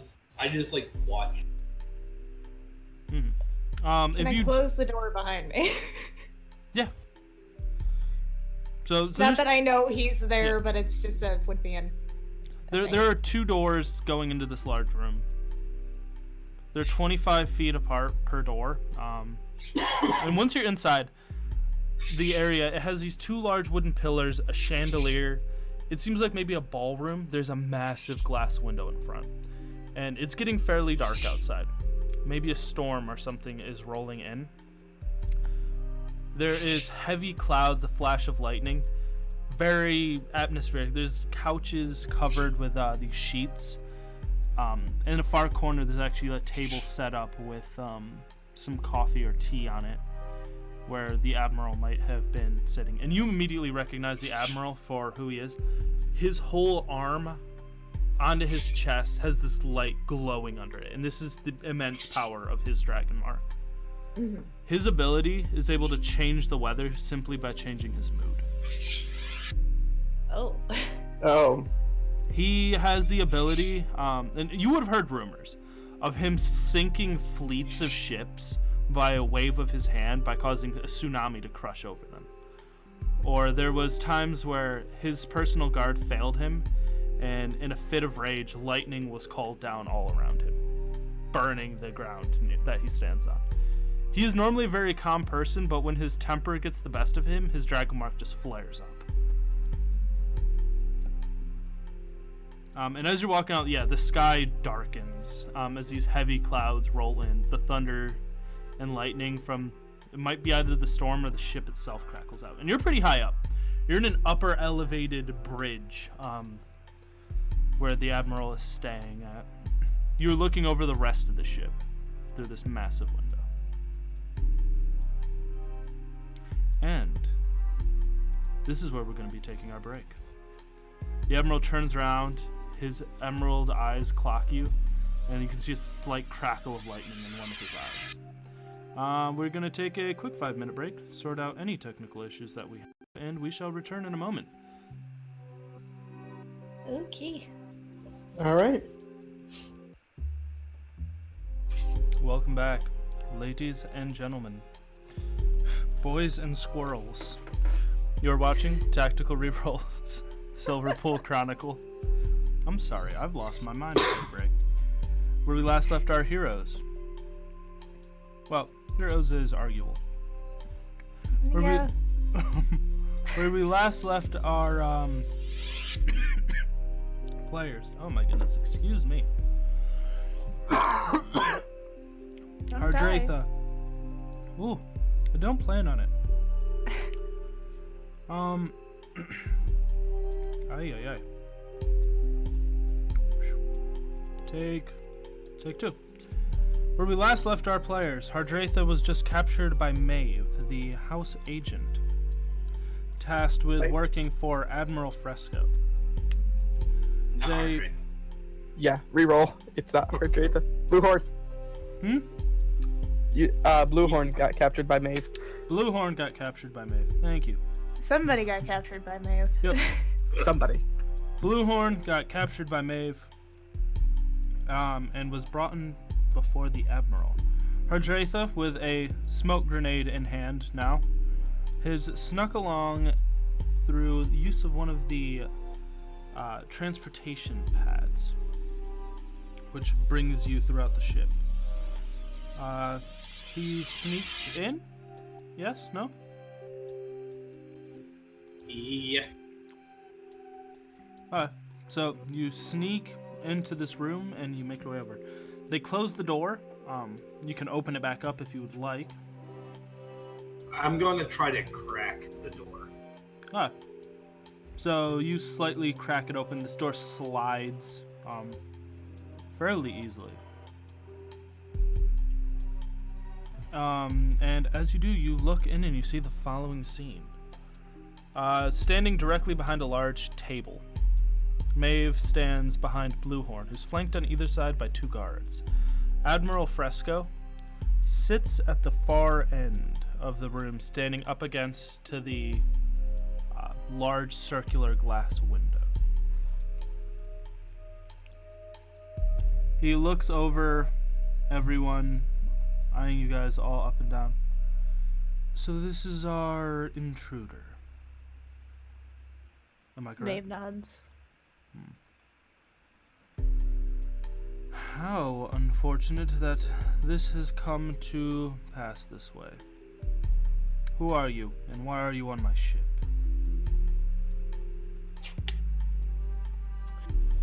Well, what you need to know is I'm Bluehorn.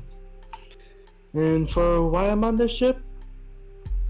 For no particular reason, to be honest. I find it difficult to believe you simply stowed away for the sake of it. I call it training.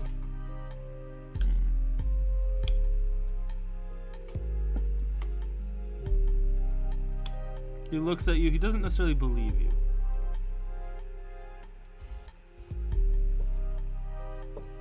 He has like this long flowing hair.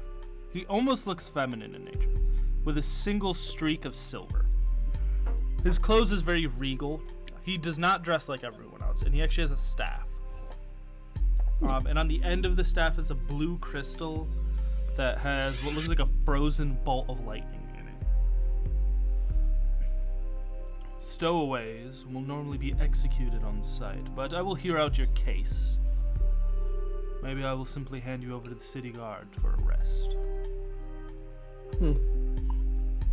Particularly don't like the city guards. So then I recommend you begin speaking.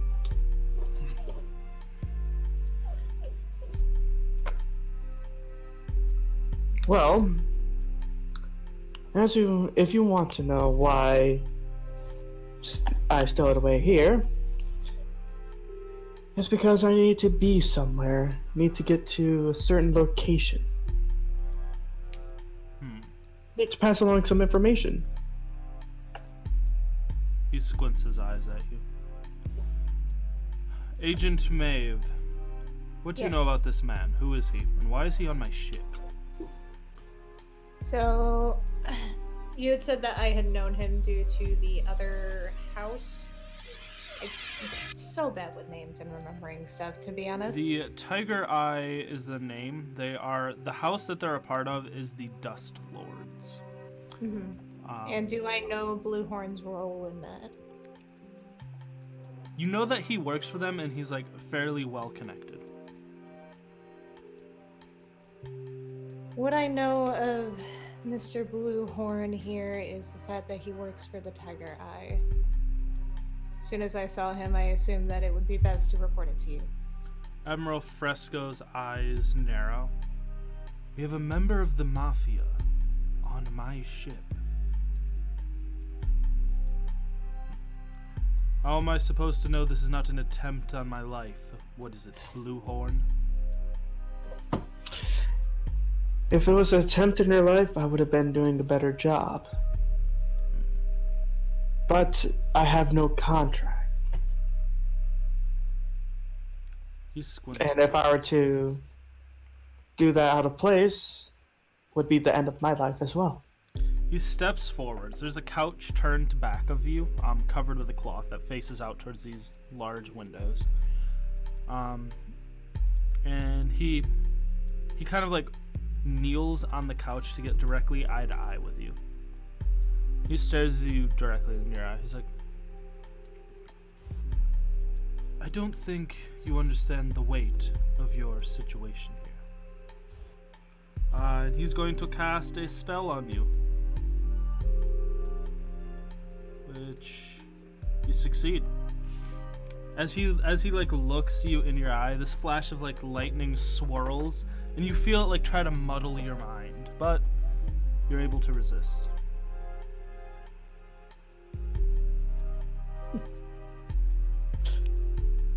I know this is a life and death question here.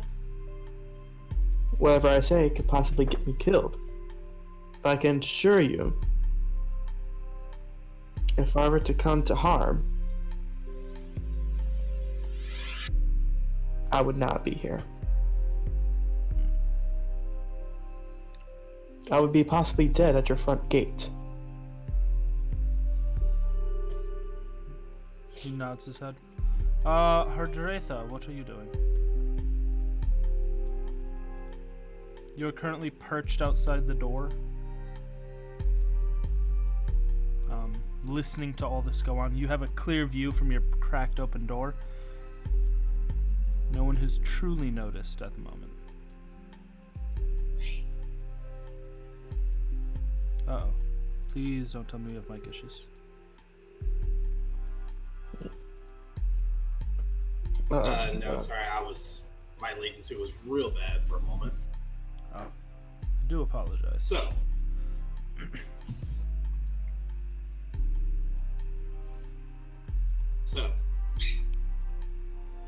Yes. I'll probably say, probably repeat it for him, just in case. So, the two guards are flanking Bluehorn. The Admiral has gotten close. You see him cast a spell, attempt to on Bluehorn, but it doesn't take effect, and he seems more annoyed at the moment. They seem that they're going to take Bluehorn to the brig and like lock him up until they decide otherwise.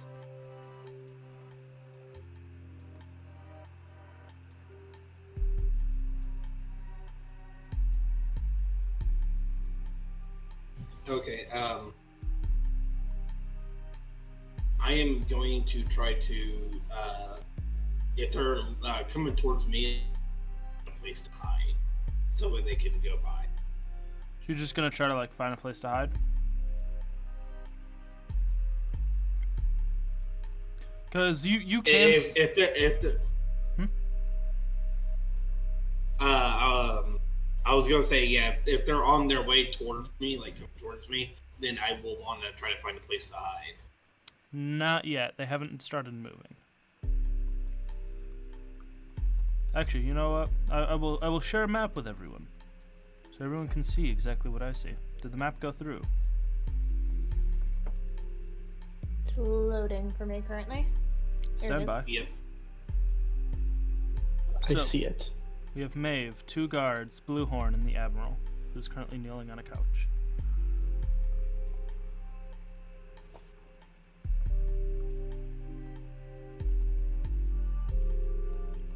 Hardretha is perched outside of this large room. You could, in theory, hide behind either of these pillars or this bar that's close by.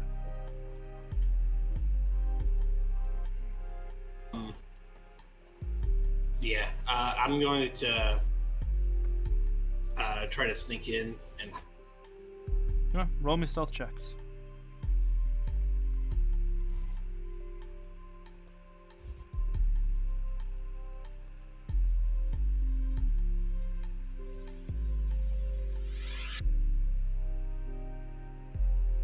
15. So, the guards and Fresco does not notice you. Maeve, I will let you...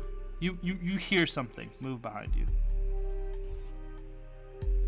So, hearing that, do I know if Tiger Eye people usually work alone? Or if they usually have somebody with them? There is a good chance that they will normally bring backup, but at the moment you have yet to see anyone. So I would probably bring it up to the Admiral just in case that there could be backup around somewhere. He goes, he's like, very well. He holds his staff, whispers into it, and pretty much uses the sending spell to message other people on the ship.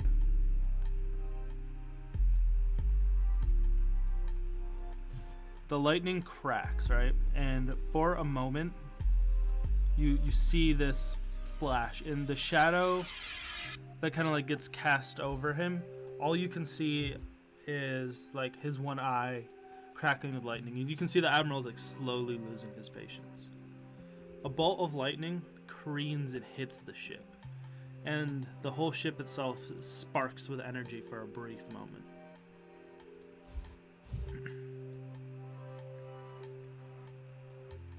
Can you roll? Can everyone roll me a perception check?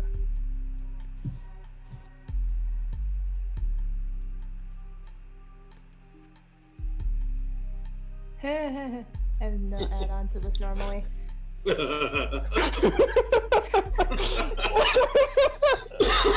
I see a table. I love how I just rolled my passive. Right, and I just rolled 15, 21.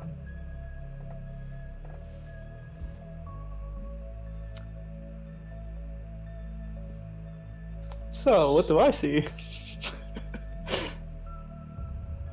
So, Maeve, you see a whirl of shadow and room temperature drops.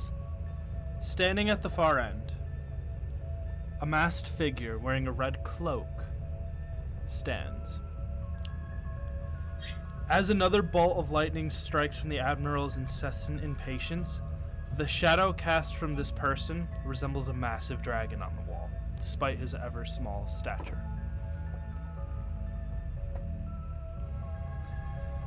Admirals, who is this and how have you gotten into my ship? Guards, dispatch this man. Both of the guards begin to run forwards. As they do, this masked assailant he gives a smirk, holds out two hands and releases bolts of radiant energy that look like stars.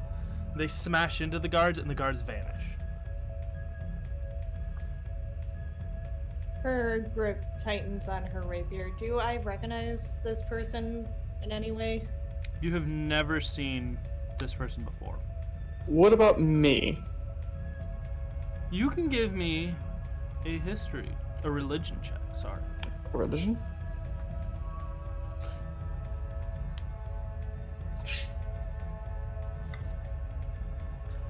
You've heard rumblings in the underworld of a group of people that wear similar outfits to this. They have connections everywhere, dabbling in a little bit of everything, but no one knows what they do. They simply show up, cause a ever slight inconvenience for someone, and then disappears.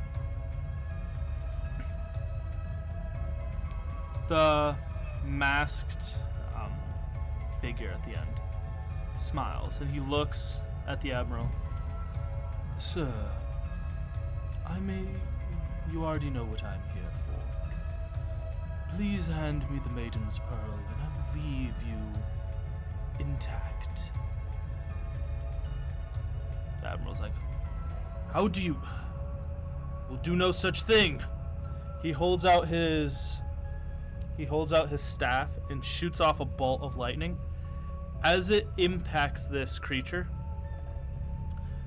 right before it hits, it's almost like space and time rift and twirl as the bolt of lightning goes through it and smashes into another spot on the ground, which is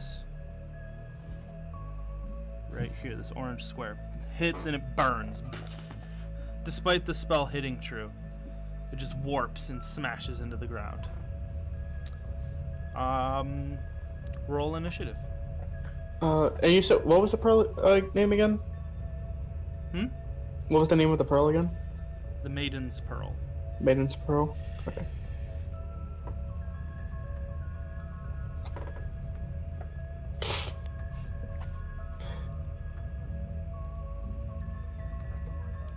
Oh, Bluehorn. Oh boy. Ardretha, do you know how to roll initiative? I do not. You see where your AC is on your main? It's gonna be the Yeah, right there. right next to it. The dynamic boy. duo at the bottom of the list.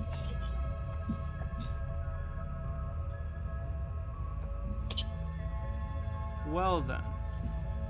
Oh, this is unfortunate.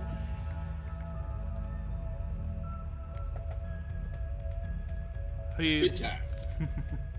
So, at the top initiative count, Maeve, Yes. this table in front of you, the Admiral throws his hand out and it flips over, so you can crouch behind it into cover.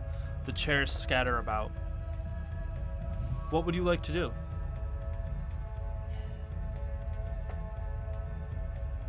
Is there some sort of alarm system nearby? Not within this room.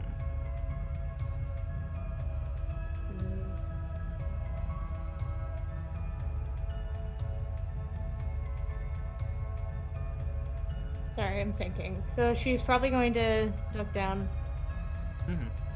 just because she doesn't know this person's power well enough.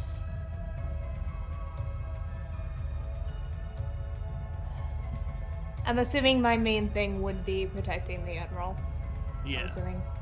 Okay. So... And I keep an eye on him for orders, but also just kind of ducking down and readying to attack if somebody gets in range of me. Alright. I have my rapier pulled out, so with my dueling, I'd get an extra +2 to damage. Mm-hmm. So you're just gonna hold your action? Mm-hmm. Alright.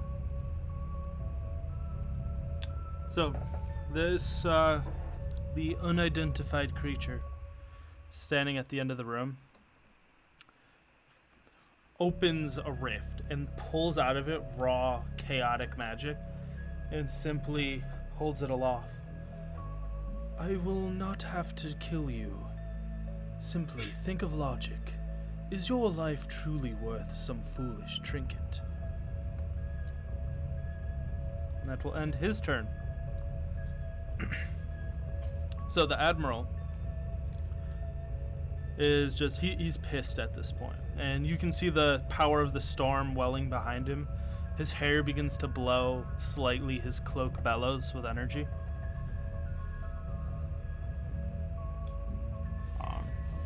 And he's like, no, I will not let my grandfather's legacy simply go off to some vagabond. Maeve, dispose of him.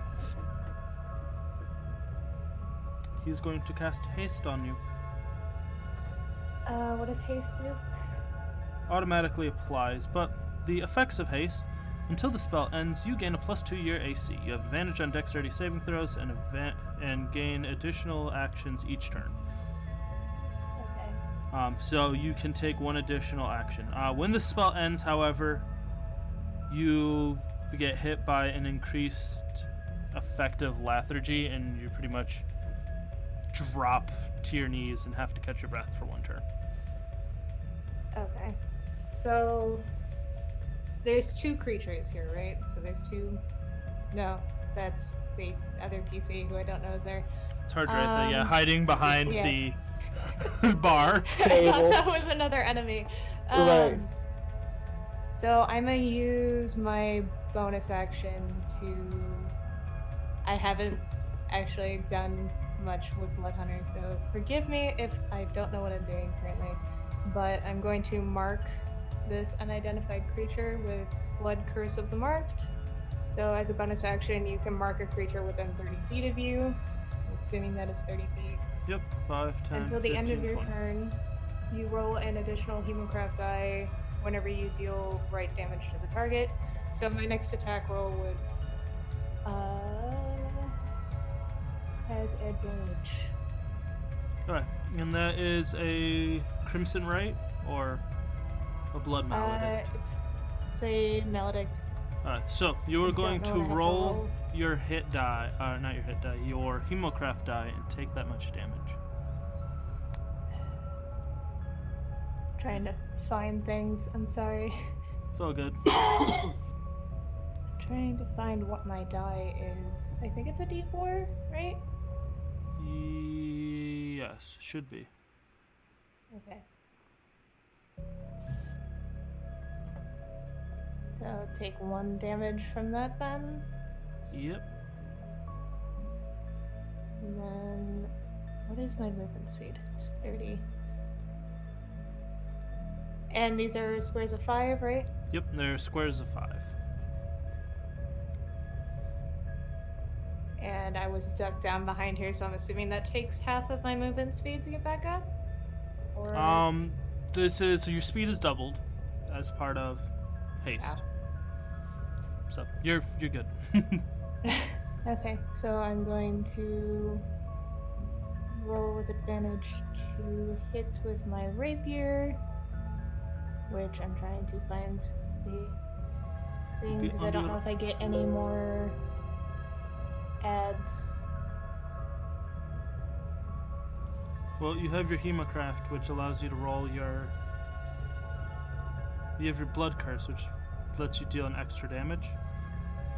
It gives me advantage to attack him. Ah, cool. That was a bonus action to do that, so... So you have 2 more actions. Yes. So I was going to attack with my rapier, but I can't find my plus. I'm assuming that's just the dex? Mm-hmm. Yeah, so I'm just gonna roll the...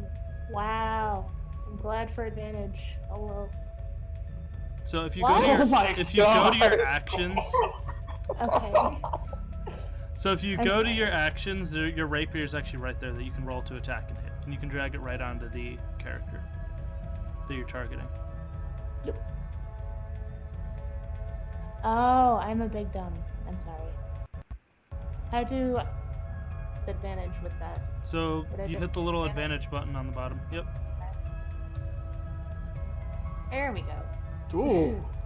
So as you swing, he uses his reaction to warp around, and you swing and you strike the admiral instead. So Oh, fun. What is the damage for? Eesh. So instead of dragging the damage onto him, the Admiral takes 11 damage, Okay. and So you collapse on the floor. I still technically have 1 more action though. No, he lost his concentration Oh. on the spell. So you fall onto the floor. Bluehorn, you see all this madness going down around you. You see this Right. creature get struck by a sword, and it's just like, no.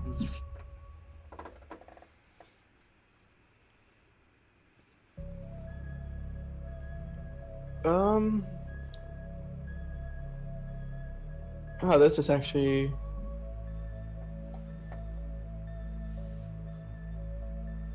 tough to think through because seeing that he didn't get hit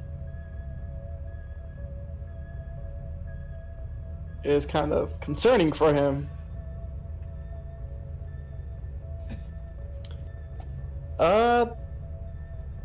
He's gonna move up. I would. Okay. And try his luck hitting him, because he Alright. did. That's because he doesn't know that the admiral got hit. No, So- so as well, I mean, yeah, you might have not seen it. So as Maeve swings, pretty much a rift, a portal opens up, and she slices through the portal and hits the Admiral instead. So pretty much she's gonna take out a dagger. Okay. Oh wait, maybe at least target him.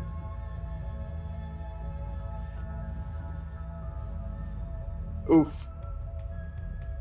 So yeah, you swing and you hit him, and your dagger breaks.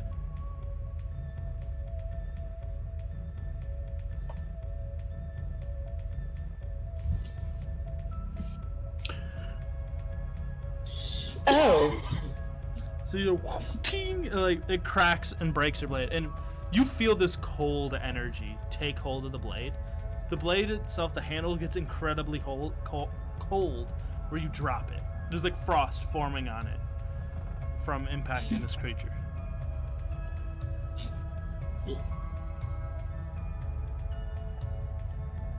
Oh, that's not good. Mm-hmm.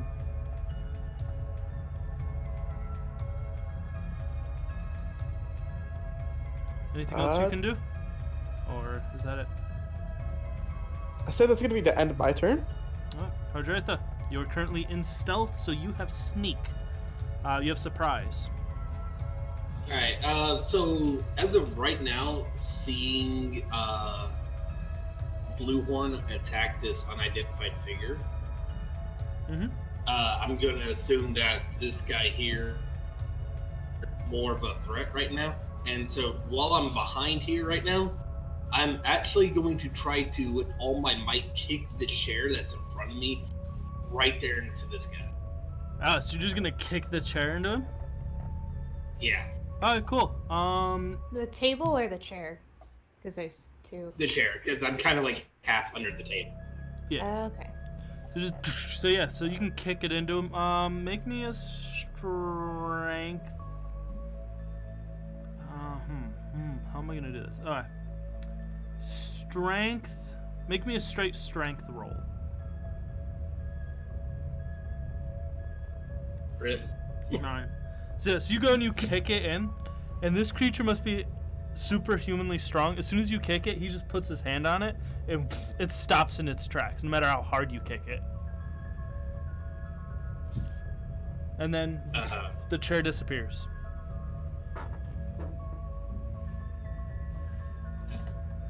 Okay,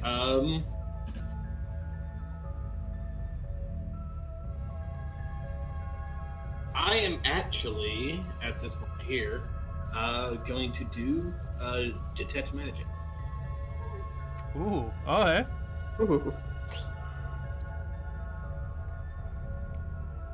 So you cast Detect Magic and you look around, and what you can see is the following. So the unidentified creature itself is magic. Is magical. It's emanating a powerful aura. Like incredibly powerful aura. The Admiral's clothes and staff is magical. The walls of the ship has magic running through it, so every now and then it pulses. But you also notice there are two magical creatures outside of these doors.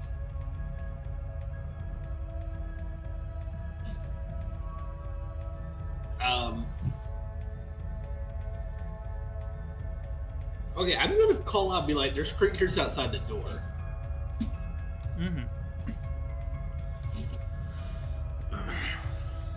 Oh, there's actually no, never mind. Yep, there's just those two creatures.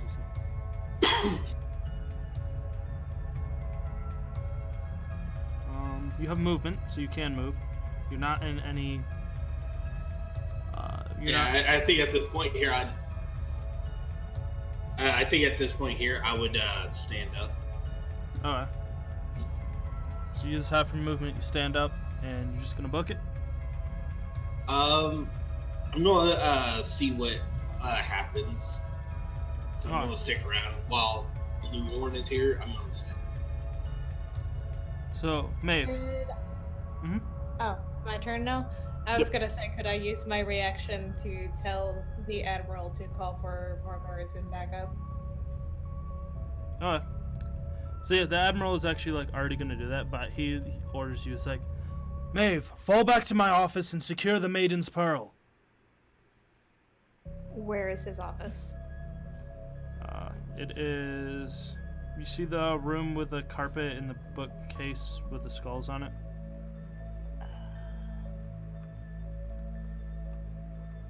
Off to the left? Like out into the hallway? Into the Yeah, left? it's down in the hallway to the right. He seems sure about me doing that? That's the order that he tells you to do. Okay, so... You can I disobey the will- order and stay if you would like.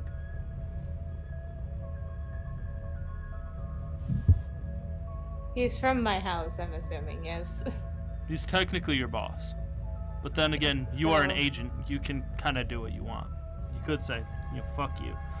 I'm staying here and fighting and keeping your ass alive.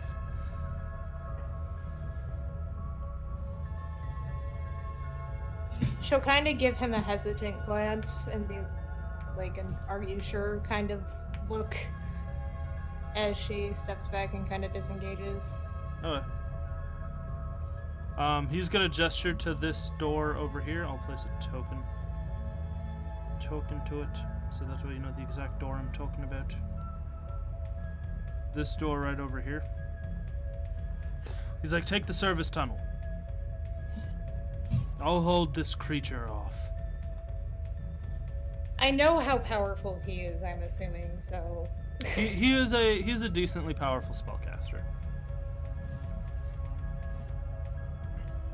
So, I used my action to disengage, so I'm just gonna move the rest of my movement.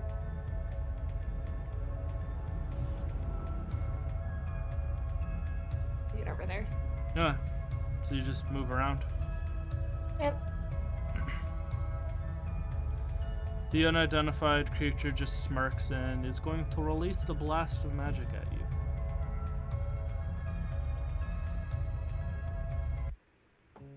Does a 33 hit? 3 hit. I'm pretty sure, yes. Oof.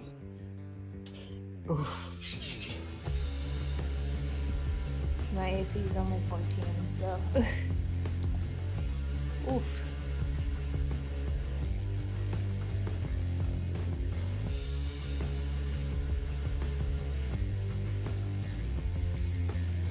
Oh, come on. Why are you being stupid? So I rolled an 8. So you take 12 thunder damage. Okay. As this bolt of energy that he's been holding in his hand just releases a shockwave that shakes the entire area around you. And that was an action he took at the end of your turn. Okay. Now he gets to take his action.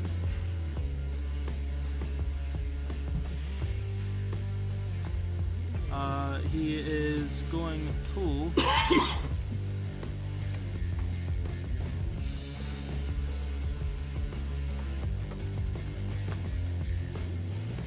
Realizing like who the target is,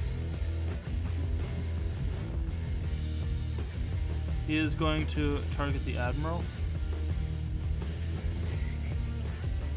Who rolls a nat 1 on his save. Ooh.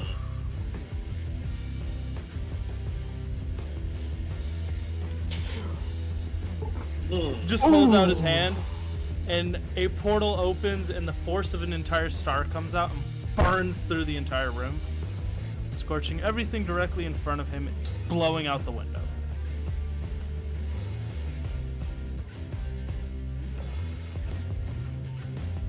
Well done. That instigated him. Oh.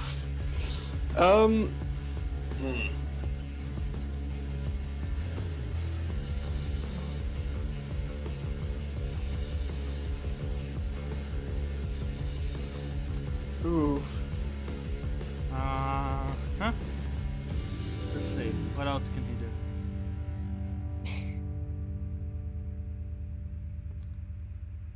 I think he'll just preserve the rest of his things. Well, actually, no. Technically, the Admiral is a named PC. He's downed but not dead. So he can make a death saving throw, which I will roll for him. Oh, well. Let's see, was that dog 1, dog 2? Don't do anything. Bluehorn, you just saw this guy get obliterated by a beam of pure starlight. Well then. That you had to shield your eyes. Even looking away was too bright. Well then.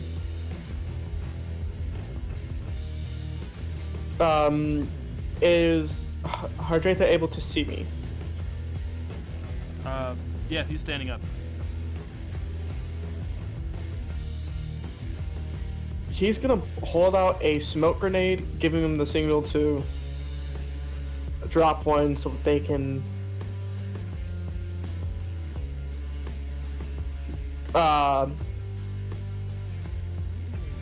help. Well, his plan is he's gonna drop the smoke grenade and he's gonna go over to where Maeve is.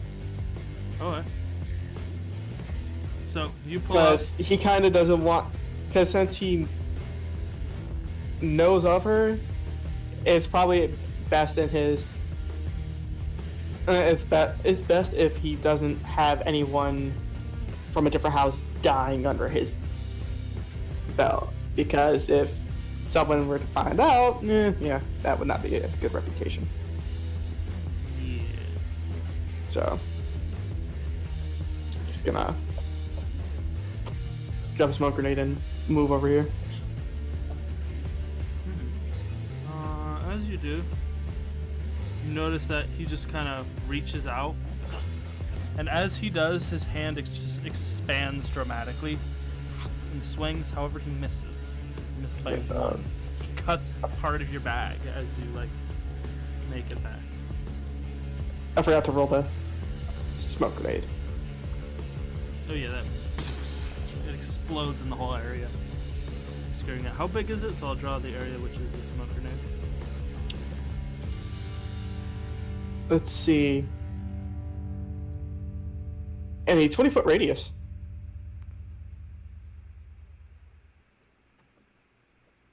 Fills up a good chunk of the room. Yes. So yeah, it just whole thing becomes thick smoke. Ardretha, the room fills with smoke. You can't see. You're blinded technically. Do I know where Bluehorn moved? Give me a perception check with disadvantage.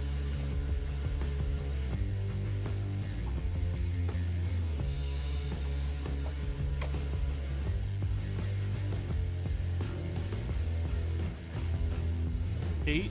You have a rough idea of where he was moving towards. Alright, well, I am going to do my best. I'm going to jump over a table and just try to get somewhere over off to the right. No, you can actually click and drag and choke him where you want to go. You have 30 feet of movement. You jump, slide across the table. Yeah. And then these things that are covered over here, what are those? There's just a bunch of covered chairs. They're like stacks of chairs. Okay, well, yeah, so I kind of knock them out of my way as I'm going, just... So, you just knock over these chairs. Right. I just, we just hear the chairs knock over, what?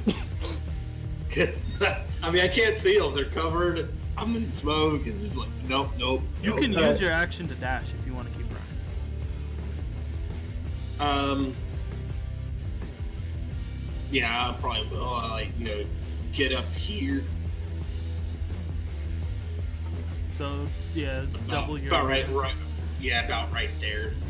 So with the window blown out, this cold air is blowing in. Alright. And do I have a visual on how the Admiral is doing? He is pretty burnt up.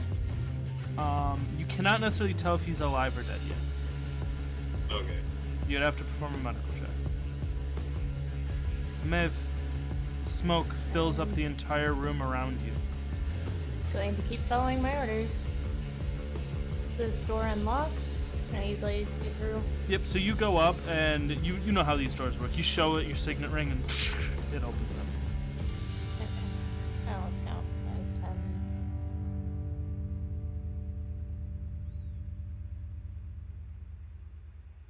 So you clank down these metal stairs. This area of the ship is like mildly warmer than the rest of the ship. Yeah, I'll have a ready to action if anybody tries to attack me. Ah. No one knows what this thing does. No one can see it. We'll make another roll for the Emerald.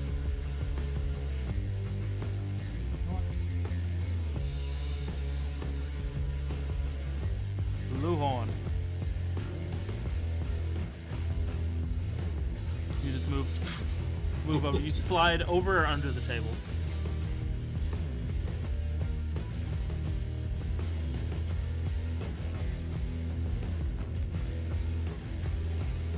Decisions. All right. Decisions. I know. I'm sitting here thinking. I'm like, how do I want to play this out? I slide over the table and I look over at Hardratha. I'm like, I don't know who that was, but I think it's our best interest that we finish what we come here to do and get this information to him.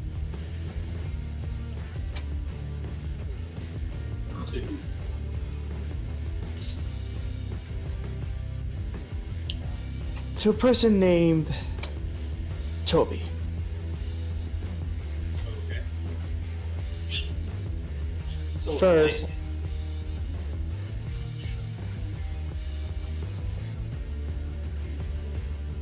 currently, I might have to get some more information from the Admiral, but not sure if he's looking too good.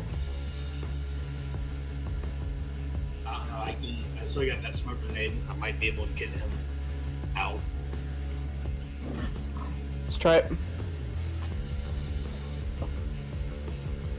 So you're gonna throw another smoke grenade? Well, we're gonna have to get to him first. Alright, so what's the plan? You have a few feet of movement left. And an action if you want to dash.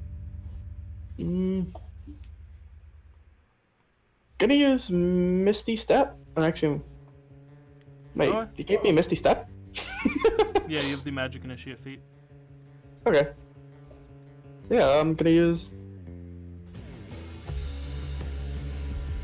if it allows me to roll it. Oh, it's a bonus action. Yep. You just do it. Yeah. So Misty Step to a 30 feet. Yeah, so right next to them. So, Yep. just teleport over there. There's glass all over it, and the glass itself has melted. It didn't just only break, it melted. The steel is melted away too. This couch is on fire. Well done. It's intense light.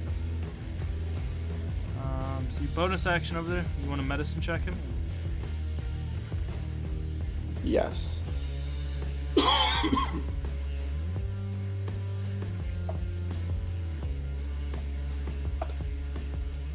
If it lets me roll it. There we go. It's a 10. So you're able to see that he's not dead, but he's going to need more attention than a simple like medical kit check, like basic first aid is gonna get. You can pick him up and drag him and you'll move at half your normal speed. You can use your dash action to move your normal 30 feet if you'd like, or you could just axe him. It is up to you. I'm debating. Do I want to? Oh, this is gonna put a huge bounty on him.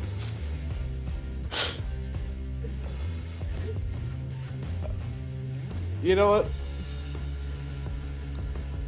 Maeve can't see you. Maeve doesn't know what happened. Right. Like, I'm following orders. as far as she Right. knows, this this unknown masked assailant murdered him. Right, so you know what? I'm going to end him. Oh, I see. You coup de grace. Yep. You stab him. I'm assuming you're gonna like rummage through his stuff. Yeah, to see if there's anything of importance on him. So and such. you take his signet ring off. I'm assuming. Yes. So you pocket that. You take a safe key off of him. You could steal his staff if you technically wanted to. He also has a spell book. I'll grab both. It's like, how many staffs can I get? How many things can I take? All of it. This is just frickin' Sound Jesus and how chaotic you can be. No, this is Sound Jesus being the boot goblin. Yeah, that too. Yeah, nothing new about that. So Shish. I will add. Listen, I haven't really played with Sound Jesus, so I'm always a loot goblin. Once a loot So- goblin, always a loot goblin. The staff was added. The ring.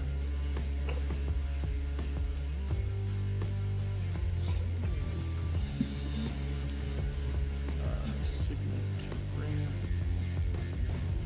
We'll just add a normal ring. Yeah. No more ring for now. Oh, there we go. Golden signet ring. Boom. The key.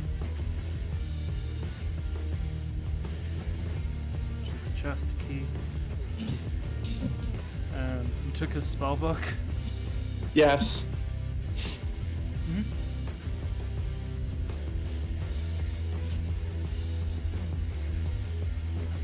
A red spell book.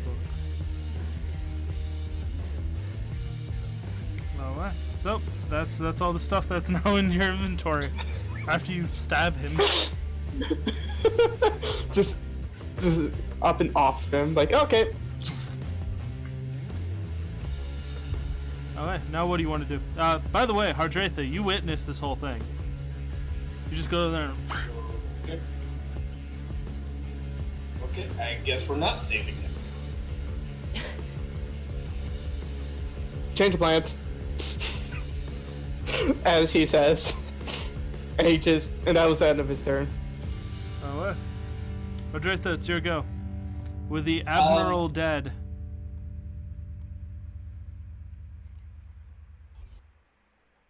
I am going to essentially just hold my turn for Bluehorn to come back and follow. Right. Maeve, you're up. okay. So do I know this area well enough to know this route? Not really. Okay. So I'm gonna dash. So you come in. There. Hold up, before you do. These pipes are like red hot. Oh, fun. They're glowing with heat. You can either like try to slide under them like a real badass by rolling an acrobatics check to slide under or roll over, or you can treat it as rough terrain and spend twice the amount of movement to move under it. Okay.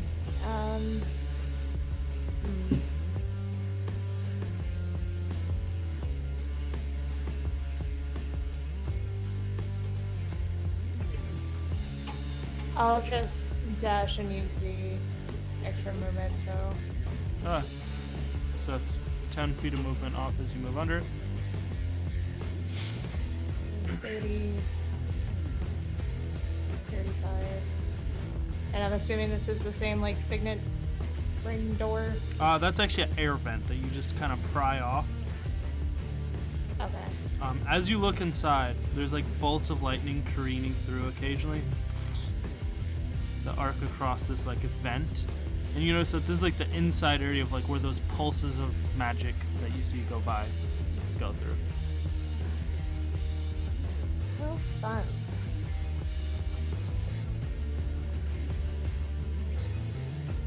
There's not an easier way to get out of this that I see. So I'm assuming I need to come out here. Can I try to time it right to be able to run through here? Yep, you can give me an intelligence check. Time it just right. Yeah, no problem. You just stand and you like wait, and you wait for it to go by once. Crackles of lightning. Your hair like standing on end, and then like you dash as it's getting ready to do it. And, yeah, you make your way through. Kind of land there. I will let you know if you stay there. Starting in the next turn, you will get hit by lightning. I can't move anymore. That's the issue. Well, you can I stop tell in this where corner. There's a safe spot? So Okay. this corner. So where the lightning arcs across on these squares are actually where the bolts of lightning hit. So it goes across this one square and this one, these two squares. So I will have to wait a turn then. Yep. Yep. Reroll That'll be the end of my dead. turn. Blue horn. Alright, he's gonna get back over to Hardray then. So, alright, let's get out of here now before we're next. Okay. Works for me.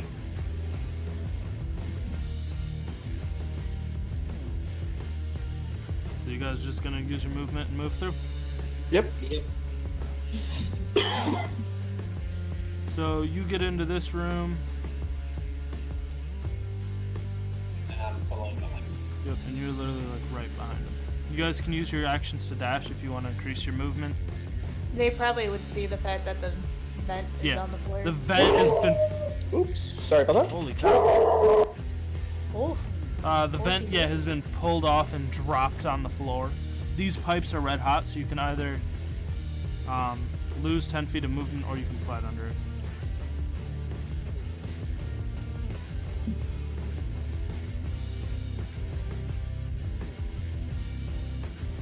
And that goes for like both of you, Pardretha and Bluehorn. Well, I can't move these, like, so... As long as you have the movement to move through an allied creature square, I normally let my players do that. Okay, well, I will... You know what, I'm gonna try to, slide under them. Okay, give me an acrobatics check. I'm gonna fail so hard. Oh, you better not, boy. You just, boom, you slide across, and yeah, for 5 feet of movement, you slide all the way into the air vent. You land, and you see the redhead security officer or agent, and then these bolts of lightning just come crackling through this whole area. Yes, She would use her reaction to tell him to wait. Like with her hands, be like, wait, move when I do, and come to this spot. Kind of how she motions. okay, so, like, I will probably do that there then. I see where the lightning hits, yes? Yeah. Okay, I'm gonna move to avoid it. Because I have a feeling I will get hit. So, what is, do I notice what this is to the right of me? It is a large grate that like is bringing up. This is probably like the purest air you've ever smelled. Okay, I'm just gonna step over. Huh. You may have. Do I need to roll another intelligence to time this right? No, you got it. Okay, then I'm going to Just don't end your turn on it. out here then. Alright, so as you dash out, right? Whoops. Well, we're gonna take this one step at a time. As you dash out, you notice. Ah, fine. She says that in Sylvan out loud. This creature uses its actions to order one of these like shadowy creatures, and you notice it won't move into the light. It moves as close to this edge as it can, and then they continue. Do I recognize what these creatures are at all? Possibly.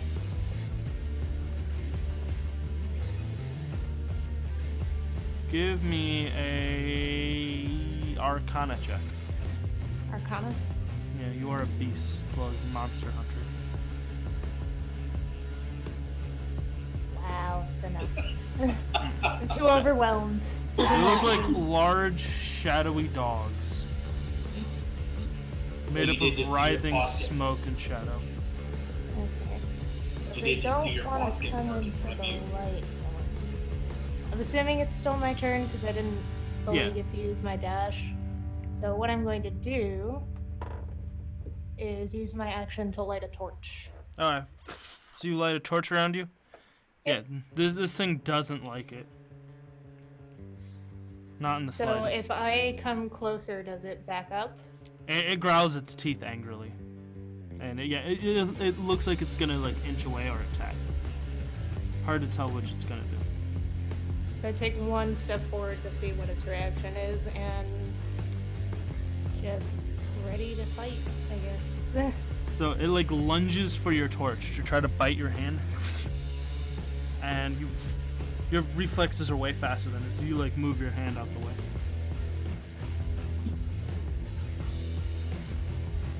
So would it be an interaction to yell back into that hallway? I'll let you do it as a free action. Yeah, free action. Okay. So she's just gonna yell to the two of them, being like, "There's the enemies are out here."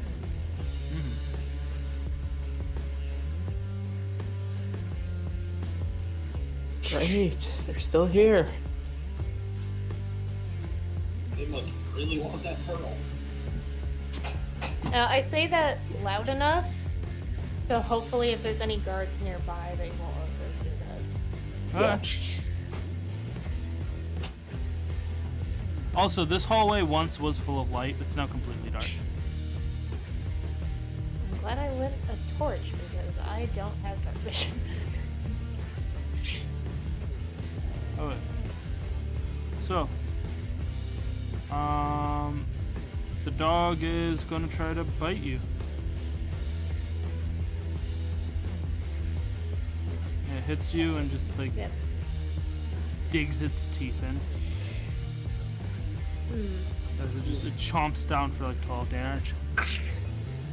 But your movement ability, you're able to just move out the way. You could just tell that this thing would have tried to like pull you down and try to like maul you.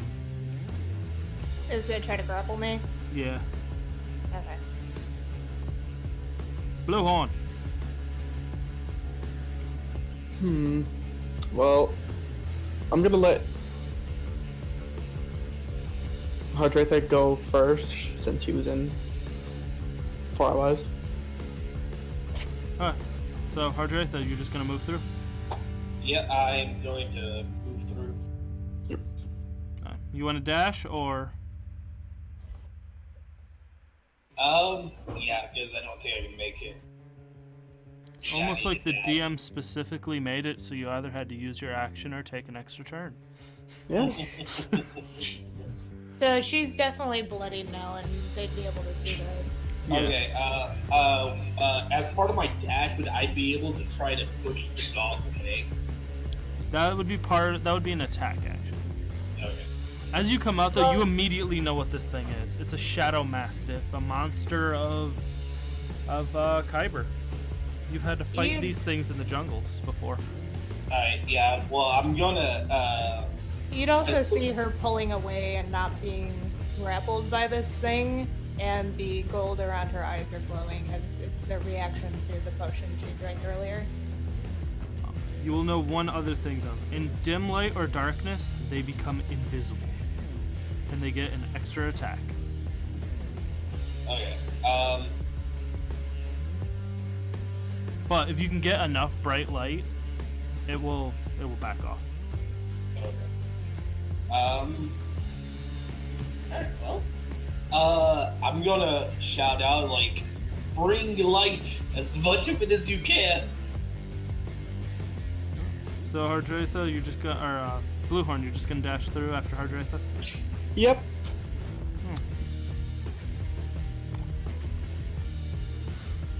So Maeve, it is your go.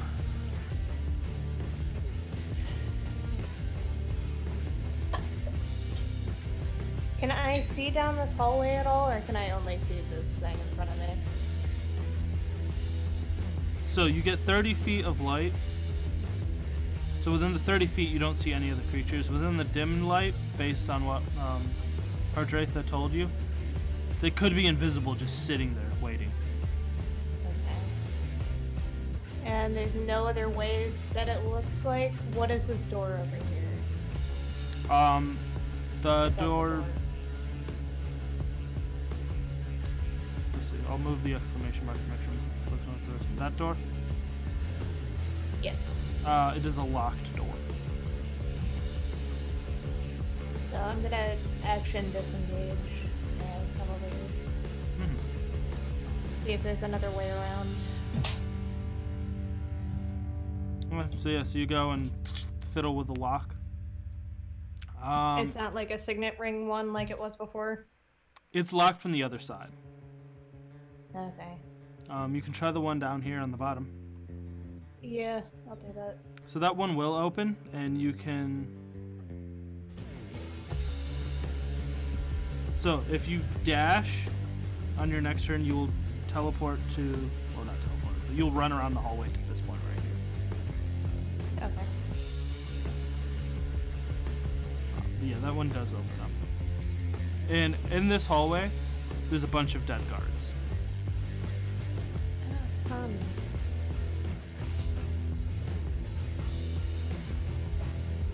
The Shadow Mastiff... Oh, you moved away, so it's gonna like growl and it's not gonna move into the light though. Bluehorn. He's gonna put on his hooded lantern. Alright, so...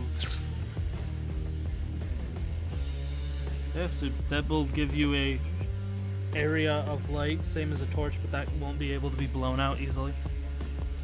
Right. So you can start running through this hallway if you want.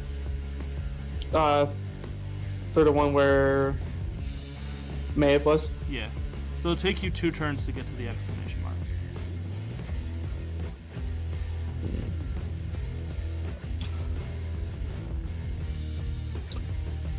I think it would be best to stick with the group, so Alright. the group's gonna stay together and at least, like, so, Bluehorn say, I think it's best if we stick together for now to at least get out of this. It's And also very clear assist. that Maeve is definitely hurt. Yeah.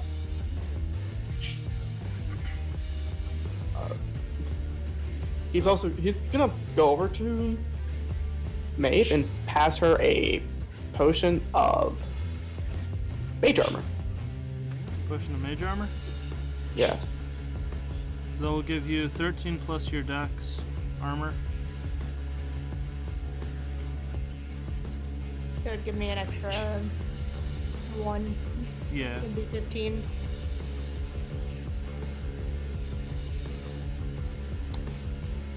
So it will give you a misc +1 for now. And just remember to take that off. The potion lasts for a minute. Okay. So as you drink it, this like shell of magic whirls around you.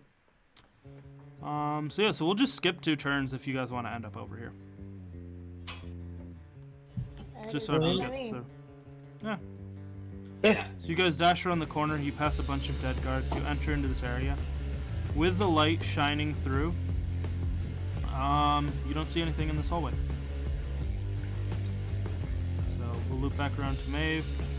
In this hall, this office right here, with the exclamation mark, is the Admiral's office. Was the Admiral's office. It is now whoever's going to take over the Admiral's job position. So there should be a door over here then. Yeah, this right here is the door. So she's gonna Maeve, you get a promotion. and kind of poke her head through the door, make sure there's no one in there. What you can see, there is no one in here. There's a locked chest, a bunch of like pamphlets and stuff out. It's a very cozy office. There's some artwork on the wall. Okay. She's going to do her best to find that item that the Admiral had been talking about. Come on, investigation check. Uh,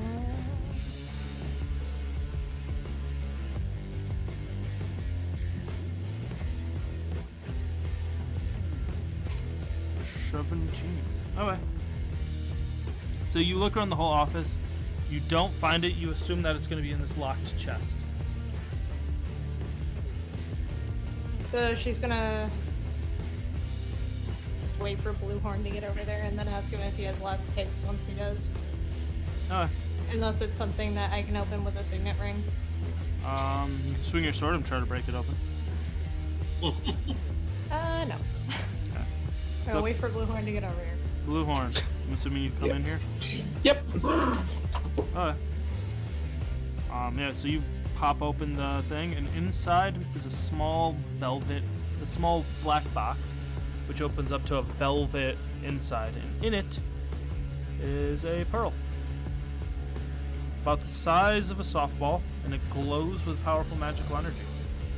So she's going to take that and put it into her bag since it was her order.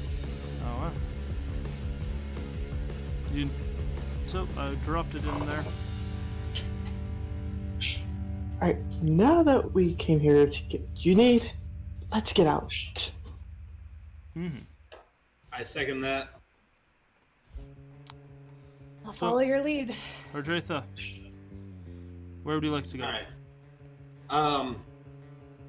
So do I'm going to be over here in the light because, yeah, Okay. I don't like being, a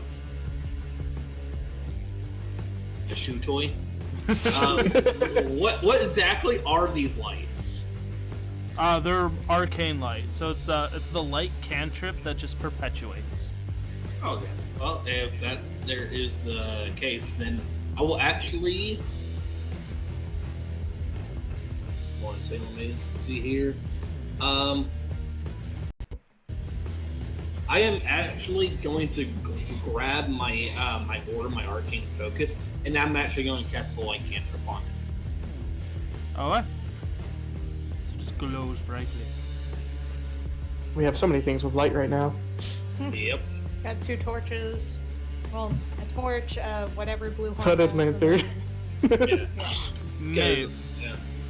Yes. give me a survival check real quick. 1 sec. This will be bad. Calling it now.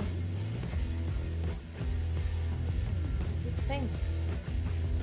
Okay. Ooh. I have no add to it, so I was So, very nervous. You would know that airships like this would have an escape pod room. Well, it's not. I'm calling it escape pod. Technically, it has a place where people can like jettison out of an airship for a quick emergency escape. The reason why I bring this up is swirling through the void. The unknown assailant appears. A portal opens. Through it comes ice cold blast. Well, actually, no. Air gets pulled into this portal. Where is this happening on the map? You'll see. Oh, fun.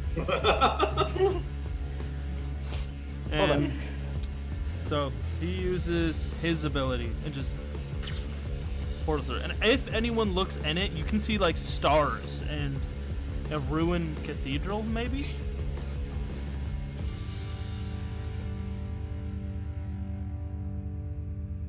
And it portals through. And it just looks at you, who's holding the pearl. I put it in is your my turn, little Maeve. bag, so hopefully they didn't see that.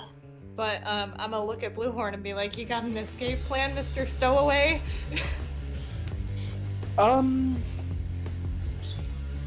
Here's an idea. You take. Hold on, let me pull this up real quick. Question for the DM. Sure.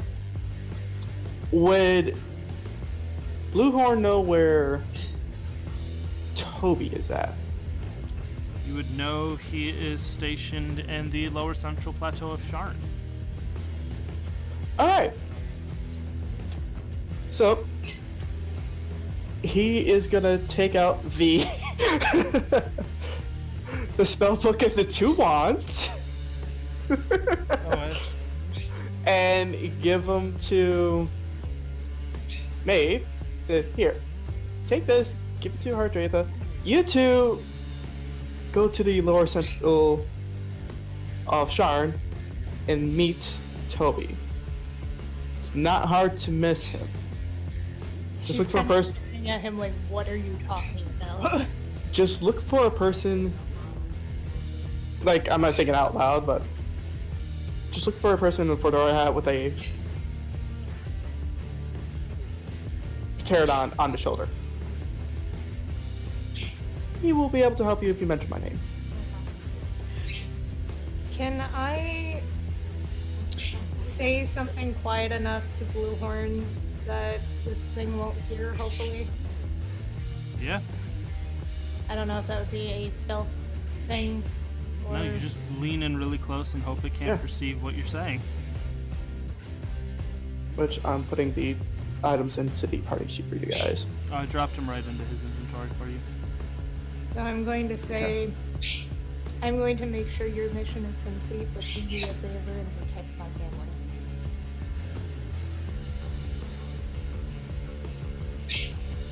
I will do as best as I can. Just tell Toby about everything that's going on, and about the masked man. He will definitely want to know about the masked man. And he kind of pushes her out the door. All right. So. And he readies his katana. So you're gonna fight the this creature. Yes. Interesting choice. Not what I saw happening. Maeve. The door gets closed behind you. You get pushed out. You're just gonna run for the. Actually, you would be able to just see the signs. You'd be able to follow the signs to this location right here, where I've moved the exclamation mark to. Okay. And that's the jettison point for the airship on this floor. The escape pod things you mentioned? Yes. So, she'll explain it lowly to this guy who I can't remember his name. I'm terrible with names. He calls to give each other nicknames. It works. And be like, we need to go. Where's Blue? There's definitely hesitance in how she's talking, but she knows that this needs to get done. Okay. Let's go. So you two just gonna start dashing? Yep. Alright. Hope we don't run into those dogs. You will pass them, but with your light, they're not gonna come any closer to you. So I will reveal their location. Okay. And I'm not gonna just be like, oh, we're gonna move every thing. No. So you guys begin running. I have to look up the size of the spell real quick. Stand by. You guys can move your tokens over. So if I am dashing, I will end up there. So you'll be one block ahead of me. Yep.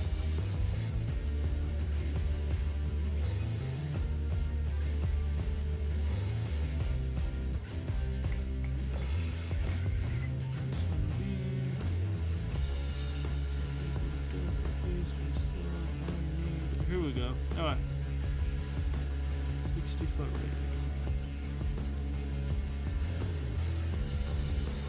Alright. Cool. So you guys come up to this large door, throw it open. The dogs do follow behind, but they can't get close enough. You get into this room. Hardratha. You're experienced. You have some experience with magic. As a wizard, you feel all the magic in this entire area beginning to get drawn away to some powerful spell that's about to be cast. Oh boy. Give me an Arcana check. Could I also do this? Sure. You do it with disadvantage though, because you are not a spellcaster. Ooh. No, but I did study it. And You definitely feel the shift. Actually, you would see some of your potions losing their magic potency. Hey. Yellow, welcome. Sorry, you brought it out to my attention. Okay, so yeah, the magic in your potions are going away. The magic in this whole area is being pulled apart. The lights flicker. You didn't score high enough to know really what's going on. Hardratha, you would know whatever the spell is, it's gonna go off next turn, and when it does, it's gonna release a massive amount of power. Yeah, I just kind of look back, like actual like concern in my face, usually smiling face, like we gotta go now. So you guys dash into this room, closing the door behind you. She's very hesitant, but she knows what kind of needs to be done. So in these pods is a wand that you can break. And you're somewhat familiar with your training on how this works. In these next rooms out here, you pretty much stand in it, break the wand, and whatever the spells are in it goes off and you get jettisoned out.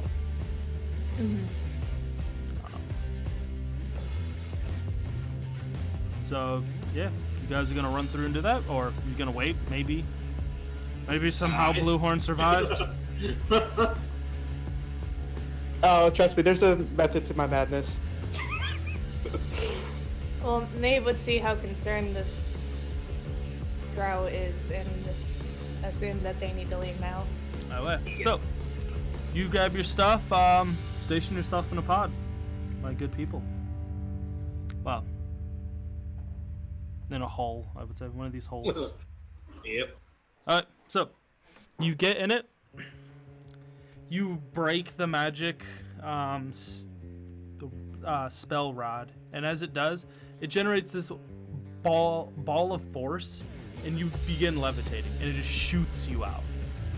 As you fly up and out of the ship, you see a massive, it's less of an explosion and just more cutting, blinding light tears the upper part of the Cold Titan apart.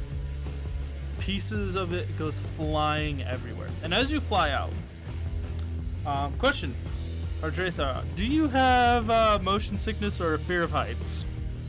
No.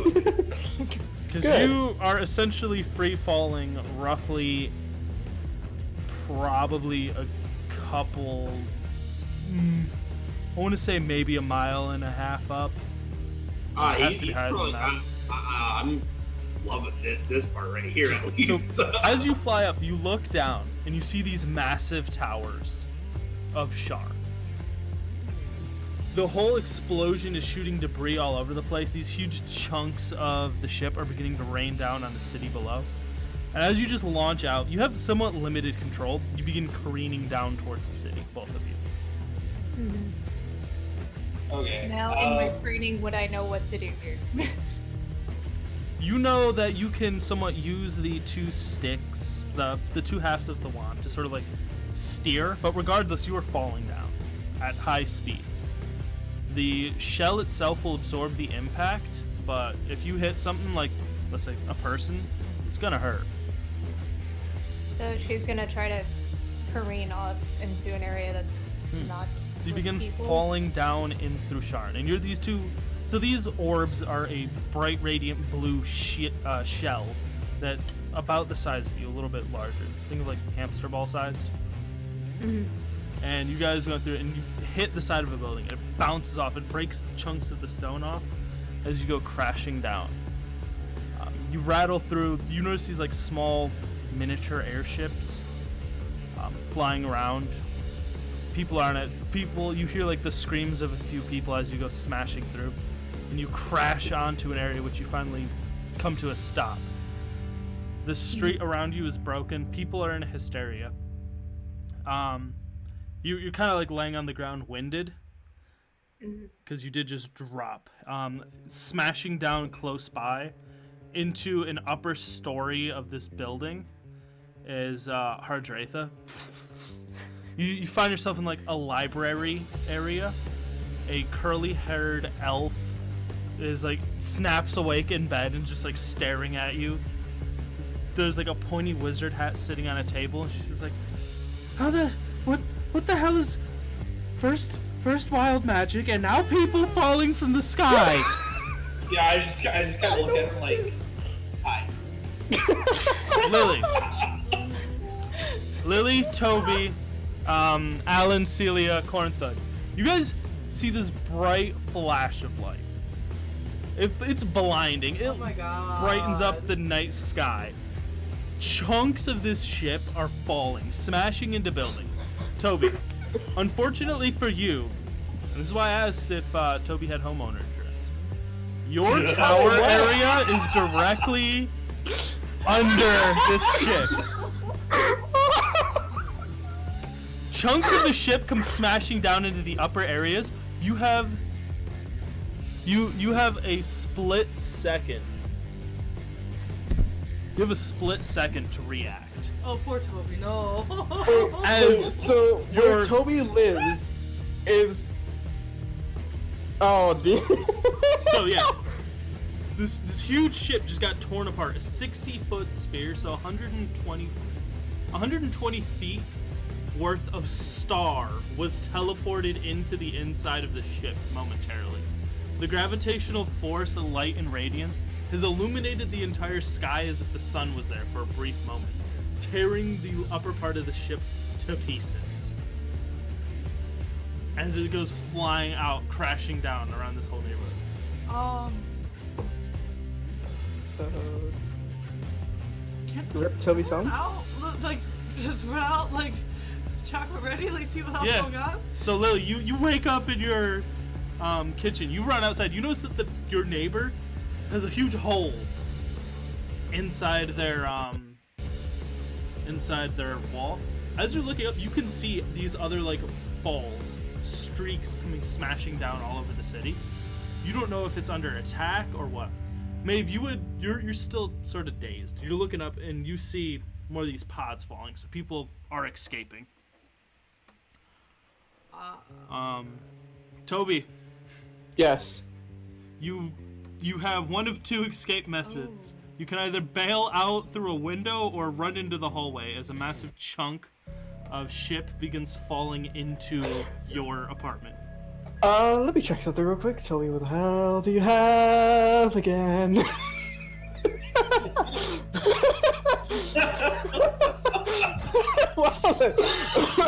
That settles it. Toby's gonna grab Valor and bail out the window.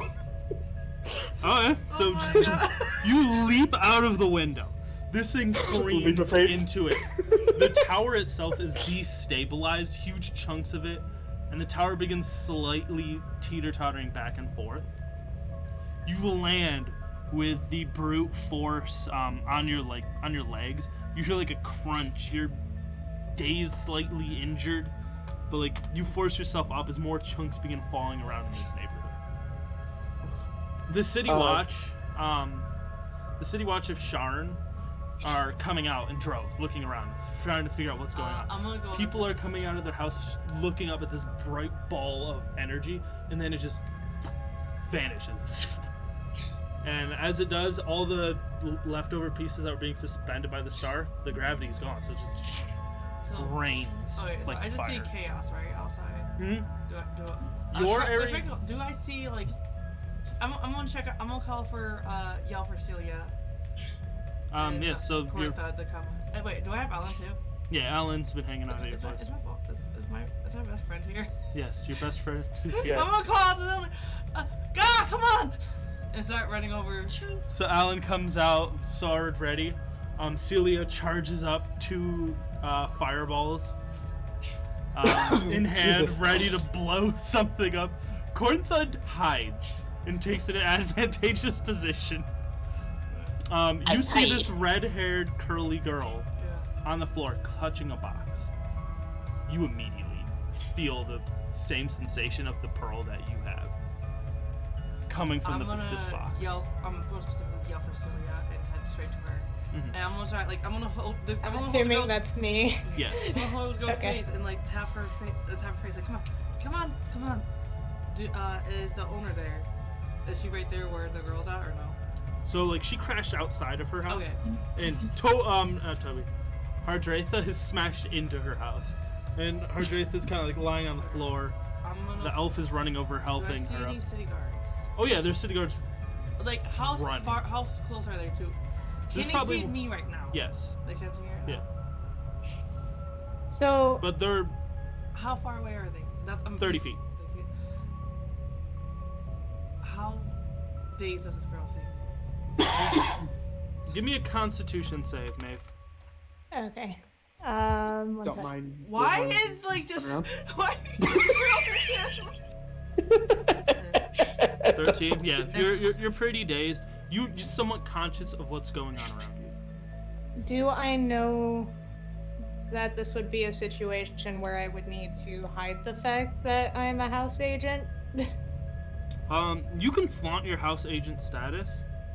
Well, you would know where this ship was going, which is Sharn. Sharn has a huge dragon house presence, so you could just show your ring to someone and they'll be like, yeah, right this way. Except Lily, because Except Lily. Lily doesn't really. Right. I'm just making sure because we did talk about how You are. what her job is and Yeah. that Yeah. kind of thing. I didn't know if this was one of those mess up moments where they might be like, we don't know you.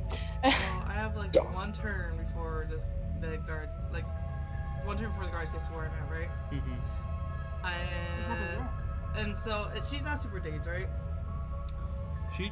She's. I'm a little bit out of it, Yeah. definitely. I'm going to. But I'm also injured.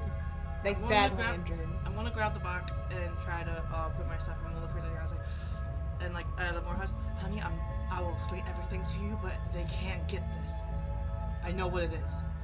Mm-hmm. So this sea is where the ship exploded. Oh, This whole area Oh my god. is. My home. Mind you, the ship itself isn't falling out of the air. Whatever magic is still holding it up, but people are genesing it out across the whole city. Oh my Is gosh, my Celia home. I'm right? gonna attempt to get up. Is Celia right by me? Yes. I'm gonna take the box that event energy from her from me, or try to and like hide it before the guard get here. I'm gonna look at Celia and say, she has the pearl. Celia's eyes like. what? Maeve is going to reach out for it though, because of her orders. Yeah.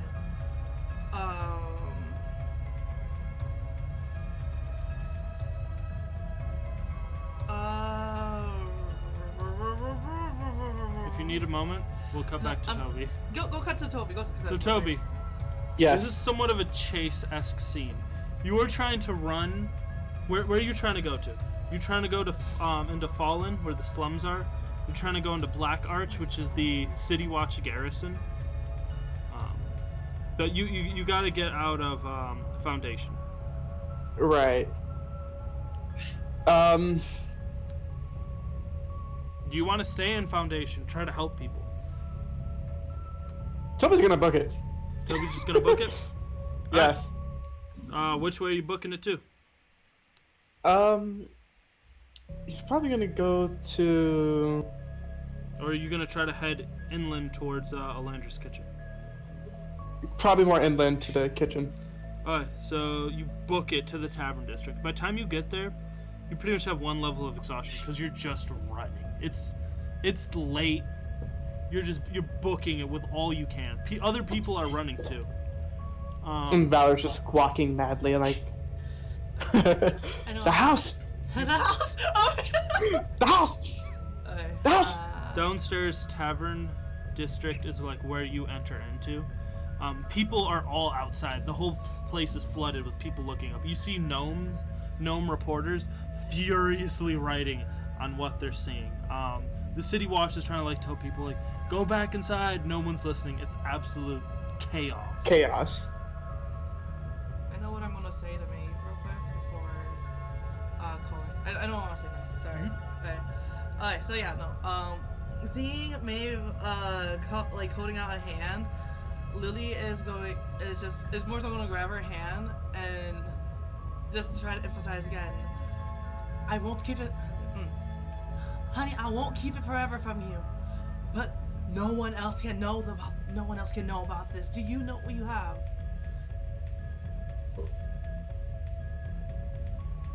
That's what I say to me. Babe? We will end the session as we pan out. The lower part of Foundation damaged in ruins as huge chunks of flaming metal crashes down. The now derelict Cold Titan hovers slowly descending out of the air as it begins heading towards the Mud Cave slums. Roughly 3 hours later, news reports that this massive ship has crashed directly onto the shores and is slightly in the water of the Mud Cave slums near Foundation. The death toll is brought in. Over 7,000 people injured. The number is still climbing as people are still getting reports in. The survivors, the casualty amount for the ship itself is incredibly low. Only 10 people lost, but they're still trying to figure out just roughly 50 people marked as missing. This is labeled the greatest tragedy in Sharn history. Does anyone have anything you would like to do before we wrap up? I would just say that Lily would probably we'll say that if Guard came over, Lily would probably just try to calm down and all that, and find if end up finding her trade that would just take ownership over them and for the people and try to. Alright, so Hartratha, Maeve, in your somewhat dazed state, you are brought into the tavern known as the Brass Bugle. Lily's Bugle, actually. Lily's Bugle. It's fully brand new, fresh floors. Now you got blood on your floor.